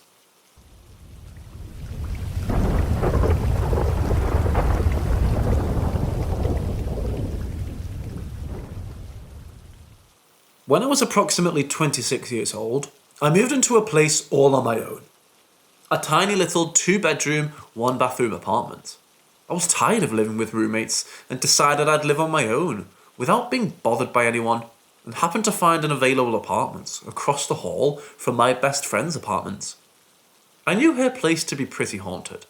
There were several experiences I had there, but figured living in my own apartment, it'd be quiet, as when I walked in, I didn't feel anything weird or off. However, that didn't last long. Soon I'd hear hard footsteps coming from the vacant apartment above, some nights while I'd be getting ready for bed. I'd also heard what sounded like someone rummaging around in my kitchen, causing the plates to clink together, and a plink noise that I would later find to be a bear with a hard nose I'd sat on the countertop in the kitchen. There were also a couple of times where I'd been messed with too. One time, when my sister left to get lunch while I napped, I was pushed roughly into my bed. I could feel the hand against the back of my shoulder pushing me hard into my bed as I lay on my side. Then another time when I just laid down to bed one night, only to have someone blow in my face. I could even hear the sound of it leaving their mouth and feel my hair sweep away from my face as I laid there. Each time, I'd inspect my entire apartment. All of my windows would be down and locked, and the front door completely locked and secure. It was after these times my cousin, we'll call her C, had asked if she could move in for a little while to share the space.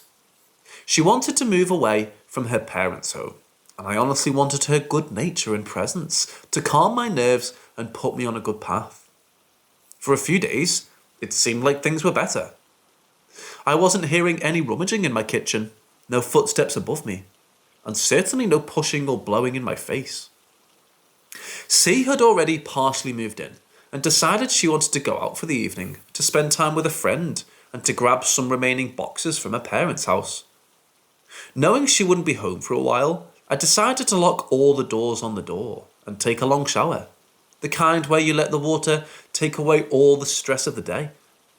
I let her know I'd be locking the locks and to call me, letting me know she was almost home, so I could make sure the deadbolt was unlocked. With her gone, I waved goodbye from the window facing the street where she was parked and hopped in the shower. About 10 to 15 minutes into my shower, I heard the door open and slam shut, as if someone was angry.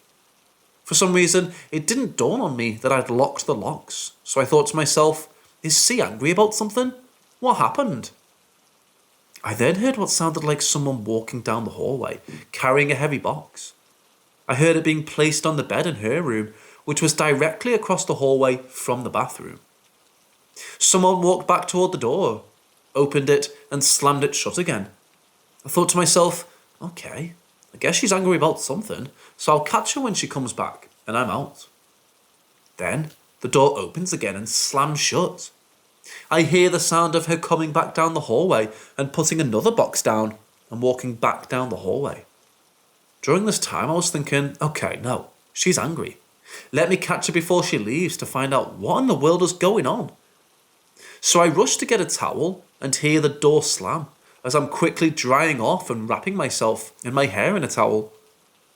I rush out of the bathroom and run straight to the window in the living room. No sea, no car. There's no way she would have driven off that fast, right? So I pick up my phone in the living room and give her a call and ask why she left in such a hurry, slamming the door. She let me know she hadn't been back home since she left and had just made it to her destination. I just said, okay then, I'll get back to you, friend, and hung up the phone. I then went walking back toward the shower to get back in and noticed wet, muddy boot prints going from the door all the way to the bathroom. They appeared to stop at the bathroom door, like the person just stopped and stood there. In the last set, there was water surrounding the muddy prints. I was baffled. I knew it couldn't have been me. I was as clean as I'd been in the shower for some time and had made sure I dried my body off, wrapped my hair in a towel, and made sure my feet were dry so I wouldn't slip and slide down the hallway. So I looked into C's room just to prove her wrong, because I heard someone walking with boxers. No boxers. Just her cat sitting there looking at me perplexed. So I walked back down the hallway and it dawned on me. I'd locked the doors. As I walked closer to the door, sure enough, all the locks were locked. Even the deadbolt that was able to unlock from the inside. So I made my usual rounds around the apartment, seeing that all the windows were closed and locked too. I've told the story many times to friends and family, and none of us can come up with a reason why there'd be muddy boot prints on the floor. Yes, I was in the shower. However, why would my feet be covered in mud if I'd been in the apartment all day? I'd made sure to stomp and rub them dry with my towel before running out of the bathroom. Also, if it were my cousin coming home, she wouldn't wear boots, nor was it a rainy day. It was a sunshiny bright outside.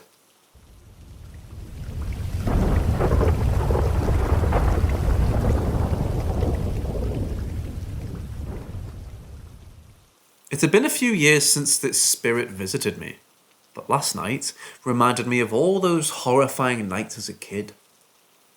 My paranormal experience seemed insignificant to me as a child, but as I shared them with others, I often got weird looks and concerning comments. These visits occurred pretty often as a kid and teenager, but I'm in my 20s now. Recently, I've been visiting my grandparents down in Florida for the past few nights. My dad and I had to share a room, separate twin beds. He's pretty old and gets up to use the bathroom a lot. I had a very strange and vivid dream, which is very common for me. When I woke up in the middle of the night, I opened my eyes and peeked through the bottom of my eye mask. I saw what I thought to be my father walk from our bedside to the door to use the restroom. But when I lifted the mask to check on him, my father was sound asleep in his bed a few feet from mine. The dream itself was enough to wake me up with the feeling of fear, but the feeling of some sort of presence added to it. This feeling is familiar to me, so I knew it really wasn't anything to be worried about, as nothing actually bad has really happened to me. I turned in my bed to get comfy and go back to sleep, but then my bed started rocking. It felt like someone was manually pushing the side of it, like a shaking you'd get almost on a boat. I'm really not sure how to describe it, other than quite unsettling. It's significant enough to keep me awake, mostly from fear of what the fuck is shaking my bed. I eventually calmed myself down, and the shaking rocked me back to sleep, oddly enough. I woke up this morning recalling all the times this occurrence used to happen in my childhood. I brushed off these events as a kid because, well, nothing ever really came of them. I'd wake up at night and either be rocked back to sleep, or I'd feel someone touching my back, or other times I'd hear their breath. Sometimes I'd wake up so paralysed with fear that I was too scared to move with that presence feeling. It would happen in different locations, beds, houses, and even hotels. So whatever it is, doesn't seem to be attached to the location, but to me, I suppose. I'm not well versed in paranormal events, spirits, ghosts and whatnot, so I figured maybe someone here could have a theory as to what's going on. My running theory is that some dead relative is trying to comfort me. I was adopted from a very bad household situation out of the country, so I'm not in touch with any of my blood relatives. Do spirits follow individual people? Is there someone I could seek that could help identify the spirits and bring some ease of mind to me? Is the overwhelming fear I feel justified?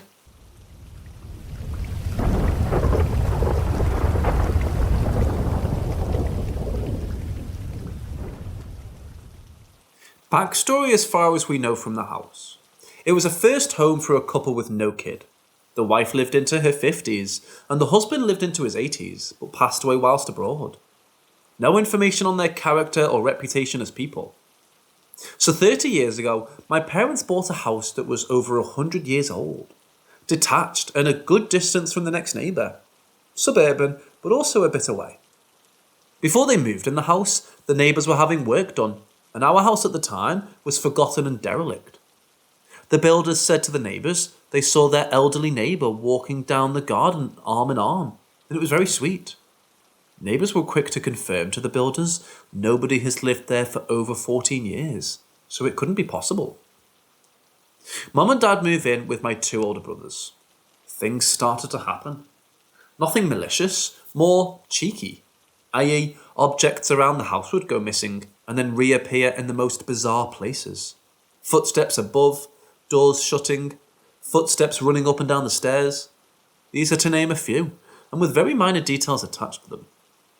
If you're in the house alone, you hear what could only be described as someone dragging a piano from the attic, dropping it and repeatedly getting louder until you have to leave the house.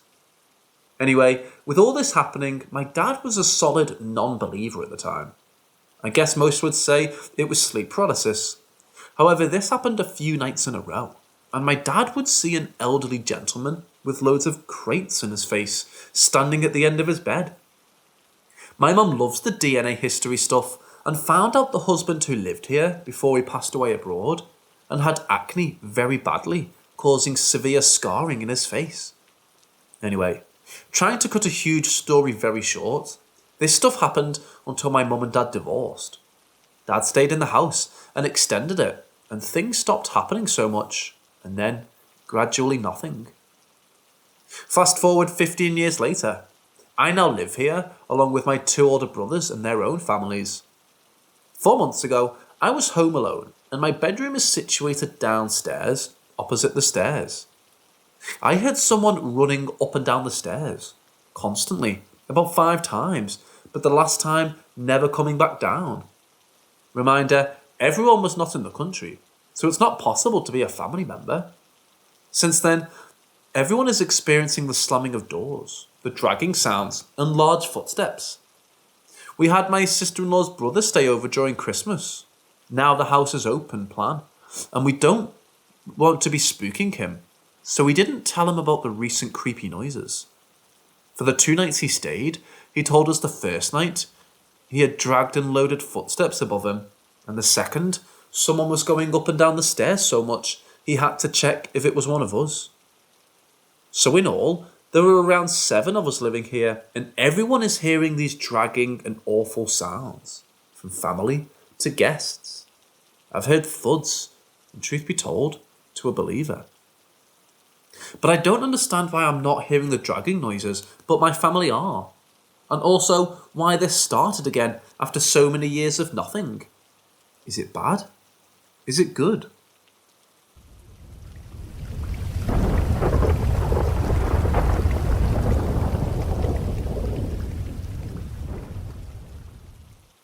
My boyfriend, my dog and I just moved cross-country into a very old town with a dark history. We're renting a home and since day one, I've always felt uneasy about the basement. My dog has had extremely abnormal behaviour whenever going into the basement as well. While staring into the room that makes my hair stand up, he began urinating before running up the stairs and refusing to come down for several days. Anytime I have to go down, it's a sickening feeling and an overwhelming fight or flight response. I've seen a tall shadow multiple times, doors in the basement opening and slamming, and so much more. Where do I go from here? I'm uncomfortable being in my own home. I'd love to know the history of the house if there's anything, but I don't know where to start. Any advice? Welcome.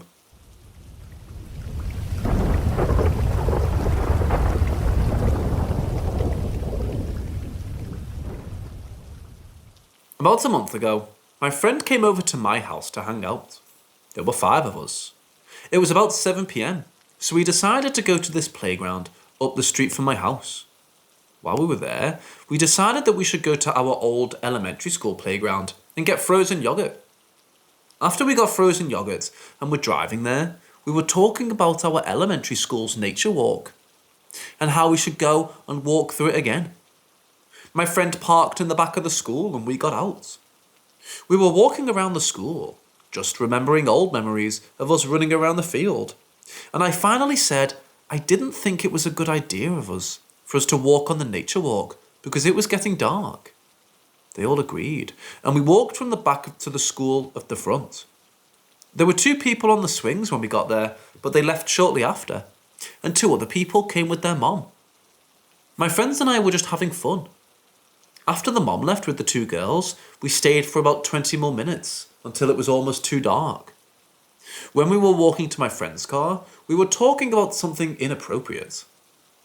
I got a weird vibe and chill walking back behind the school, but I ignored it. Something happened where my friends were kind of arguing about what we were talking about because it was inappropriate to talk about it at an elementary school. All of a sudden, in the corner of my eye, I saw a light and I stopped everyone and said, "Did I just see that?" We heard a door swing open and we sprinted to the car. All of us jumped in. My friend locked the doors and zoomed out of there so fast. And as we drove back to my house, we were all like, what the fuck just happened? No one was at the school at all. That scared all of us, and we don't know what happened, but we all agreed that we had a bad vibe walking back.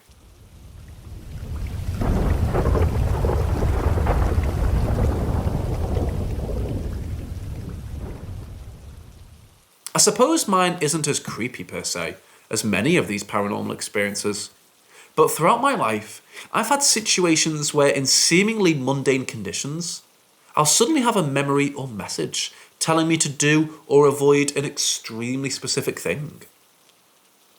I've had deja vu experiences before, but this was always slightly different. Once, when I was 14 or so, I was standing in the kitchen drinking water or something, when all of a sudden I had an almost sudden urge to put my water down and begin aimlessly searching through our medicine cabinet. It was as if someone had been doing what I was doing before and came back to tell me to do something specific. Almost invariably after seconds, my parents would suddenly come home or show up quietly and run into me, and I'd be completely unaware of their presence or arrival beforehand. Originally, I just chalked it up to me having some sort of guilty conscience and trying to get out of trouble. But it's happened in many situations across my life, even if there was no danger or risk of getting in trouble at present. Sometimes I'd be lying in bed late at night, when suddenly I'd feel a quick sense of immense worry, and feel practically told to get up and pick up something lying in my room, or just stand there menacingly for no reason. Nothing would happen, and eventually the feeling would subside, and I'd go back to bed. But this odd surge kept happening throughout my life, and sometimes even got me out of trouble growing up. Because 60% of the time, I got instructions someone would enter soon after. So I always felt it was a net positive. It varied in its specificity of instructions too. Sometimes it would just say to drop what I was currently doing and vacate the room as fast as possible. While other times it would give me guided instructions on doing something seemingly random that never amounted to anything. I've never really mentioned it to anyone simply because of how hard it would be to explain. And I didn't want people to think I was insane or anything, since even I obviously realise it sounds really odd.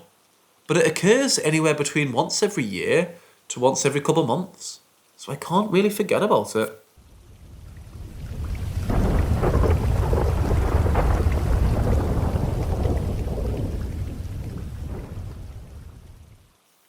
I'll preface this by saying I'm a secular person. No belief in those ethereal and religious things. But I still think about this.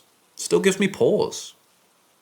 I was a host for the dinners at a Victorian manor Larnock's castle. Guests would come and stay in the lodgings, and they'd come to dinner in the old dining room itself. A real treat for those who've travelled so far. Most nights, my job was to entertain and serve the people staying on the grounds. The dining room would seat 14 at a table. Not many, really. So if there were ever more, then we'd extend to another room, the music room. We'd set up 4 large trestle tables, push them together and place them over a large, elegant tablecloth to make it appear as one large banquet table. Now listen, the castle is large, cold, creaky and old. Everything moves and shifts. Pipes rattle, floorboards squeak. But this room, the music room, something about it was off. I can't quite describe the feeling. Even in the daytime, the room felt oppressive, heavy. It was a large room, where you'd enter through a small dark passage. Tall windows which never seemed to let in the sun. A fire which never quite warmed the space. The only thing that seemed to liven the room was the guests, or anyone who played the very old piano. A good night of hearty conversation, laughter and dancing would have set the tone most times. People could enjoy themselves and tell stories of their travels, punctuated by a wash of beer and wine. Even in quiet times, there was an air of civility, respect for the place and its history. But empty, before and after, there was something about it. Sometimes tourists would not enter. They stood outside looking in, and when asked, they'd either say they'd rather not enter, or say nothing at all. At first, I didn't exactly see why. I'd spent many nights going all the way to the top of the castle, entering each room and pulling the cord for the lights and closing doors.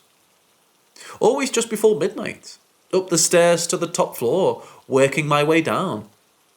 I was always asked to do this as it never felt scary or frightening to me. But for some reason, whenever asked and even before I knew, was it my job to open the curtains in the music room, I always felt unsettled. I would keep my face down, turn to the side. I firmly refused to see my reflection in the window. Something in my mind told me I shouldn't. I eventually discovered that I could liven the room through music. Of course, each dinner we had, we'd play music from a crappy plastic CD player, some drivel from the Victorian era, which no one but staff had heard 1,000,000 times. But there was also the piano. I was bold enough to play some nights. I knew a few era pieces. The guests would applaud. I'd take a small bow and get back to service. Sometimes, though, I was too tired or I was simply too busy. But this is where I think I made my mistake. The first time, I guess, I didn't really notice. A shadow in the corner of your eye is easy to dismiss. And a light in a room turning back on is surely faulty wiring. A little shadow moving under the door is your mind playing tricks. When those off nights began to be frequent, my staff would say they weren't quite feeling it. The guests were quiet. The room felt cold. And after the guests left, the empty room even seemed a different colour. No one wanted to clear it. Not for the tables, the chairs, or even the tablecloth. I remember the first time that things felt wrong. And I mean truly wrong. It had been a rough night. It was me and one other waiter. The guests had left. We'd basically done all we needed to do, so I sent her home. The chef had left some time after dessert, just me left in the building. I ascended the stairs to turn off the lights, replaying the night in my head to figure out what went wrong. It seemed a perfectly calm night to me, so what gives? I switched off every light in every other room in the building, made my way down to the music room. I looked in. I couldn't bring myself to enter. I knew I had to go in, but I couldn't. I left the tables set up in the morning crew. When I left the castle, I looked back. I saw the parlour light at the very top of the castle was back on. I huffed, but I went all the way back up, frustrated, to switch it off again. I ensured this time the switch was off. I leave again. I head to the car. I look back, the light is on. I leave it this time. In the window, I think I see something moving. I'll not go back this time. It's a while before the next instance of this sort of thing. A night manager started staying behind late to help pack down. This one night, it had been long. Thankfully, the chef had made up some food for us halfway, else we'd have been exhausted. I hadn't played the piano that night. I simply wanted to go home. I had dismissed my waitstaff. I'd turned off every light upstairs. It was just me and the night manager. I moved chairs from the music room to storage. I kept it up, 2 at a time, as quickly as I could. I wanted to be done. I saw the manager washing dishes in the kitchen as I walked past each time, steadily working away, clattering and splashing in the sink. Great, I thought. We'll be out of here in no time. I've got the last 2 chairs from the head of the room, just the tables on the tablecloth, which were still neatly arranged in the room. I stack the 2 chairs in storage, make my way back as slow as I approach the music room. From the entrance, I can see the corner of the tablecloth is folded over, halfway over the bottom corner of the table. I can still hear the manager in the kitchen. I'd just seen her as I walked past. Absolutely no time for someone of her age to have moved that far that quickly.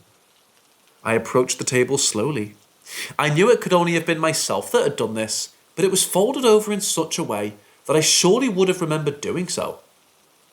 It seemed intentional, as if moved in preparation to be folded. I set my hands down on the table, simply confused. I felt this immense weight. Suddenly, I couldn't move. I felt a sharp, cold move through my body as I was forced closer and closer to the table. I panicked. I yelled, "Get off!" But I didn't know why. I managed to thrust myself sideways using my arms and walked swiftly back to the kitchen, just around the corner. I looked to the night manager and simply said, "I think we should go." She looked at me, then she looked past me and replied, "Yes, I think we should." I didn't turn around. We literally stopped exactly what we were doing and simply left. We walked to the car park across the lawn. I didn't look back until I was in the car. I didn't want to believe it. I still don't, but it still makes me feel sick. The parlour light was on. There was someone in the window. I didn't stay there much longer. I decided to leave a few weeks after that, actually. And if it was a busy night, I gave the music room guests to my waiters. I didn't go back in at all after that night. It's been just over a decade since I worked there. I visited in autumn this year, though. I stepped into that room. I gave the old piano keys a few chords from Chopin, and somehow it felt right. But I cannot forget that feeling from that one night. My eyes well up, retelling it now. It doesn't even seem that wild, but that awful weight. I don't think I'll ever return again.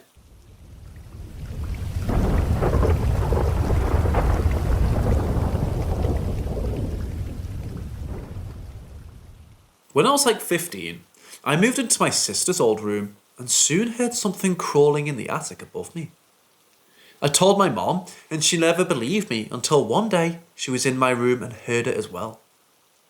My stepdad crawled in the attic several times since then, and he said he never saw any rats or droppings or any sign of anything up there. I also recently spoke with him, and he assured me the attic is sealed off, so nothing can even get in there. It's been 17 years, and I still hear something crawling up there whenever I'm in this house. I've never thought of it being a gnome until recently because I am kind of obsessed with seeing one. I believe one actually randomly removed a stain from my clothes several months ago. My overalls were sitting on a chair for a few days, and I remembered the stain. I went to check, and it's gone. I swear. It was on the chair drying instead of going into the dryer because I didn't want the stain to cook into the fabric. Thought I would try to remove it later. Few days later, nothing. I left offerings from time to time, so maybe they're throwing me a bone. Last week, my friend and I were laying on his mat on the floor. We hear some sort of drum roll within the mat or below, as if someone was tapping it with their fingers. I asked, "Do you hear that?" He's just like, "Yep." I'm like, what the fuck? And right then, something crashes into something right outside the window. The drumming stopped. It was so weird. My stepdad again confirmed the only thing beneath us is concrete, so he's starting to wonder as well. I got home the other day, and right in the entryway is a canvas painting on the wall. For some reason, I saw a blue orb shine through the canvas. I thought, that's odd. Is there a device behind here? Nope, there wasn't. And I'm starting to hear knocks right around that wall now, too.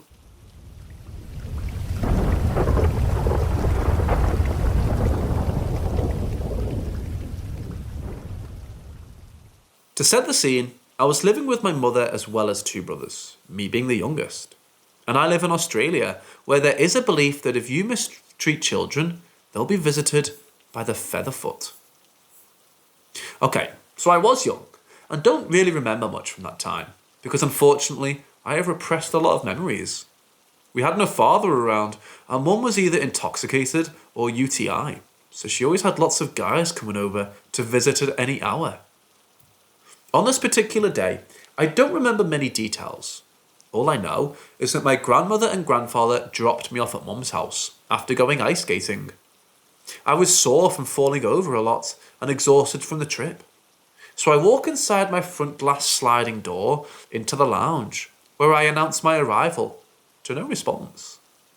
I shrug my shoulders and lay down on the couch with my chocolate milk and basically pass right out after turning the TV on. I wake up almost as if I was struck by lightning, because I'm like sitting up before I even realise I'm awake, heart pounding and drenched in sweat. I take a few breaths and feel like I've been running for the whole time I was sleeping. I rub my eyes and can hear my TV playing the Men in Black theme song. I remember giggling at the weird worm aliens in the video. I watched for a little while longer than I stood, and started running to go to the kitchen when I was stood frozen. Standing around 5 feet behind the glass door, looking right into my eyes, there was an almost 7-foot figure standing in my front yard.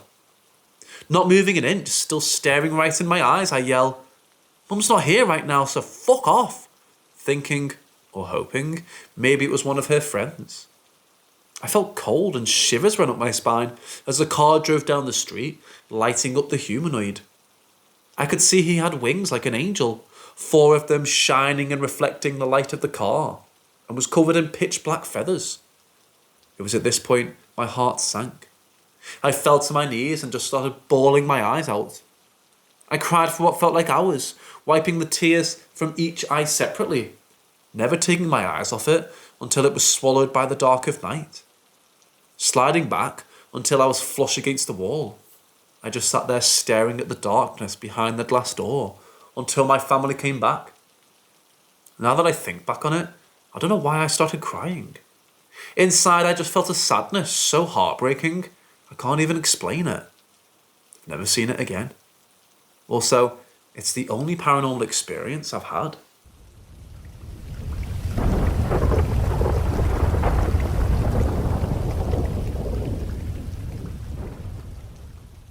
To give some background on the house and the story and people who lived in it, my significant other and I have the opportunity to buy his grandmother's house. This said grandmother is a wonderful, extremely religious woman who is sadly in a nursing home until she passes due to dementia. This woman has lived in a house for 70 years, 50 or so being alone as her husband passed that long ago. She never remarried or dated. Her house is being offered to family members first, before going on the market. The house looks like it was from the 1950s, as nothing inside seems to have changed.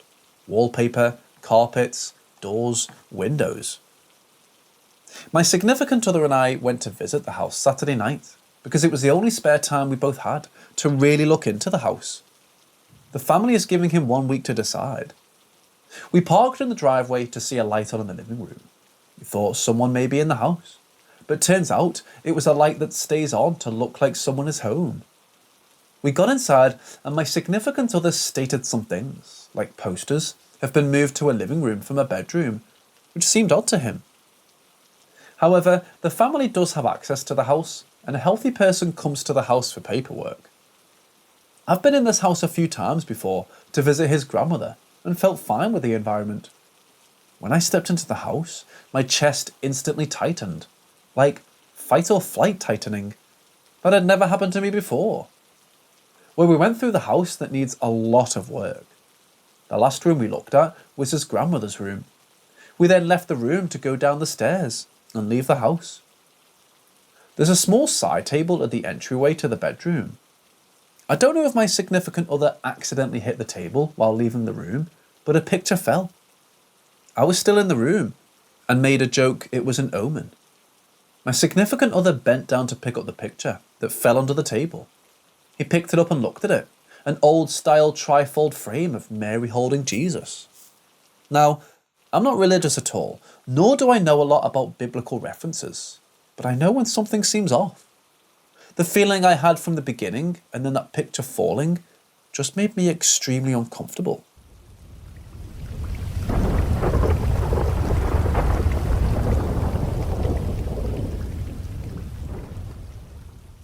This happened about 10 years ago. I was 19 at the time. A little context. I had moved from my parents' house at the age of 17 for college. My dad passed away a year later, and my mum got really depressed. So me and one of my older sisters decided to move back in with her, to keep her company and help the best way we could. On that particular weekend, my mum went on a trip with my aunts, and it was just me and my sister in the house. From a kid, I never liked my parents' room. It had a weird vibe, but I decided to sleep at my mum's room because of the TV. The story has two versions, mine and my sister's. I'll start with mine. I fell asleep watching movies. The bathroom door is in front of the bedroom door I slept in. In the early hours, 4 or 5 a.m, I woke up to a tall figure standing in the hallway between the two doors. I thought it was my sister.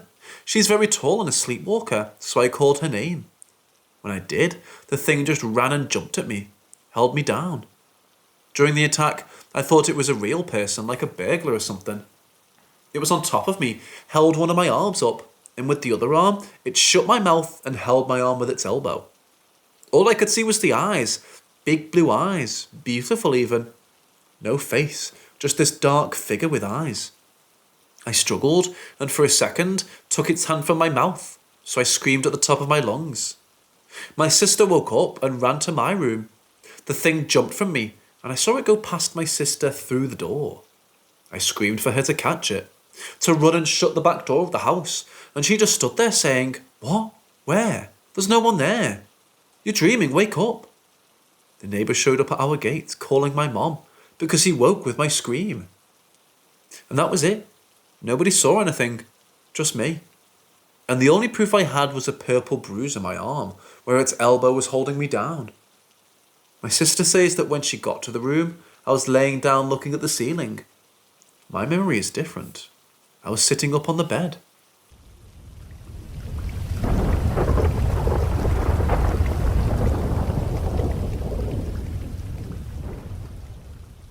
I think a ghost is messing with me. Can they do that?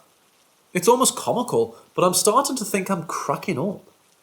A few years ago, I discovered my mum's wedding rings went missing, tore the house apart, found some empty jewellery boxes in the guest room closet, which was strange. I eventually gave up looking and assumed they were stolen by a cleaning lady or something. A year later, I went out to dinner and pulled out a small jewellery box to put on some earrings.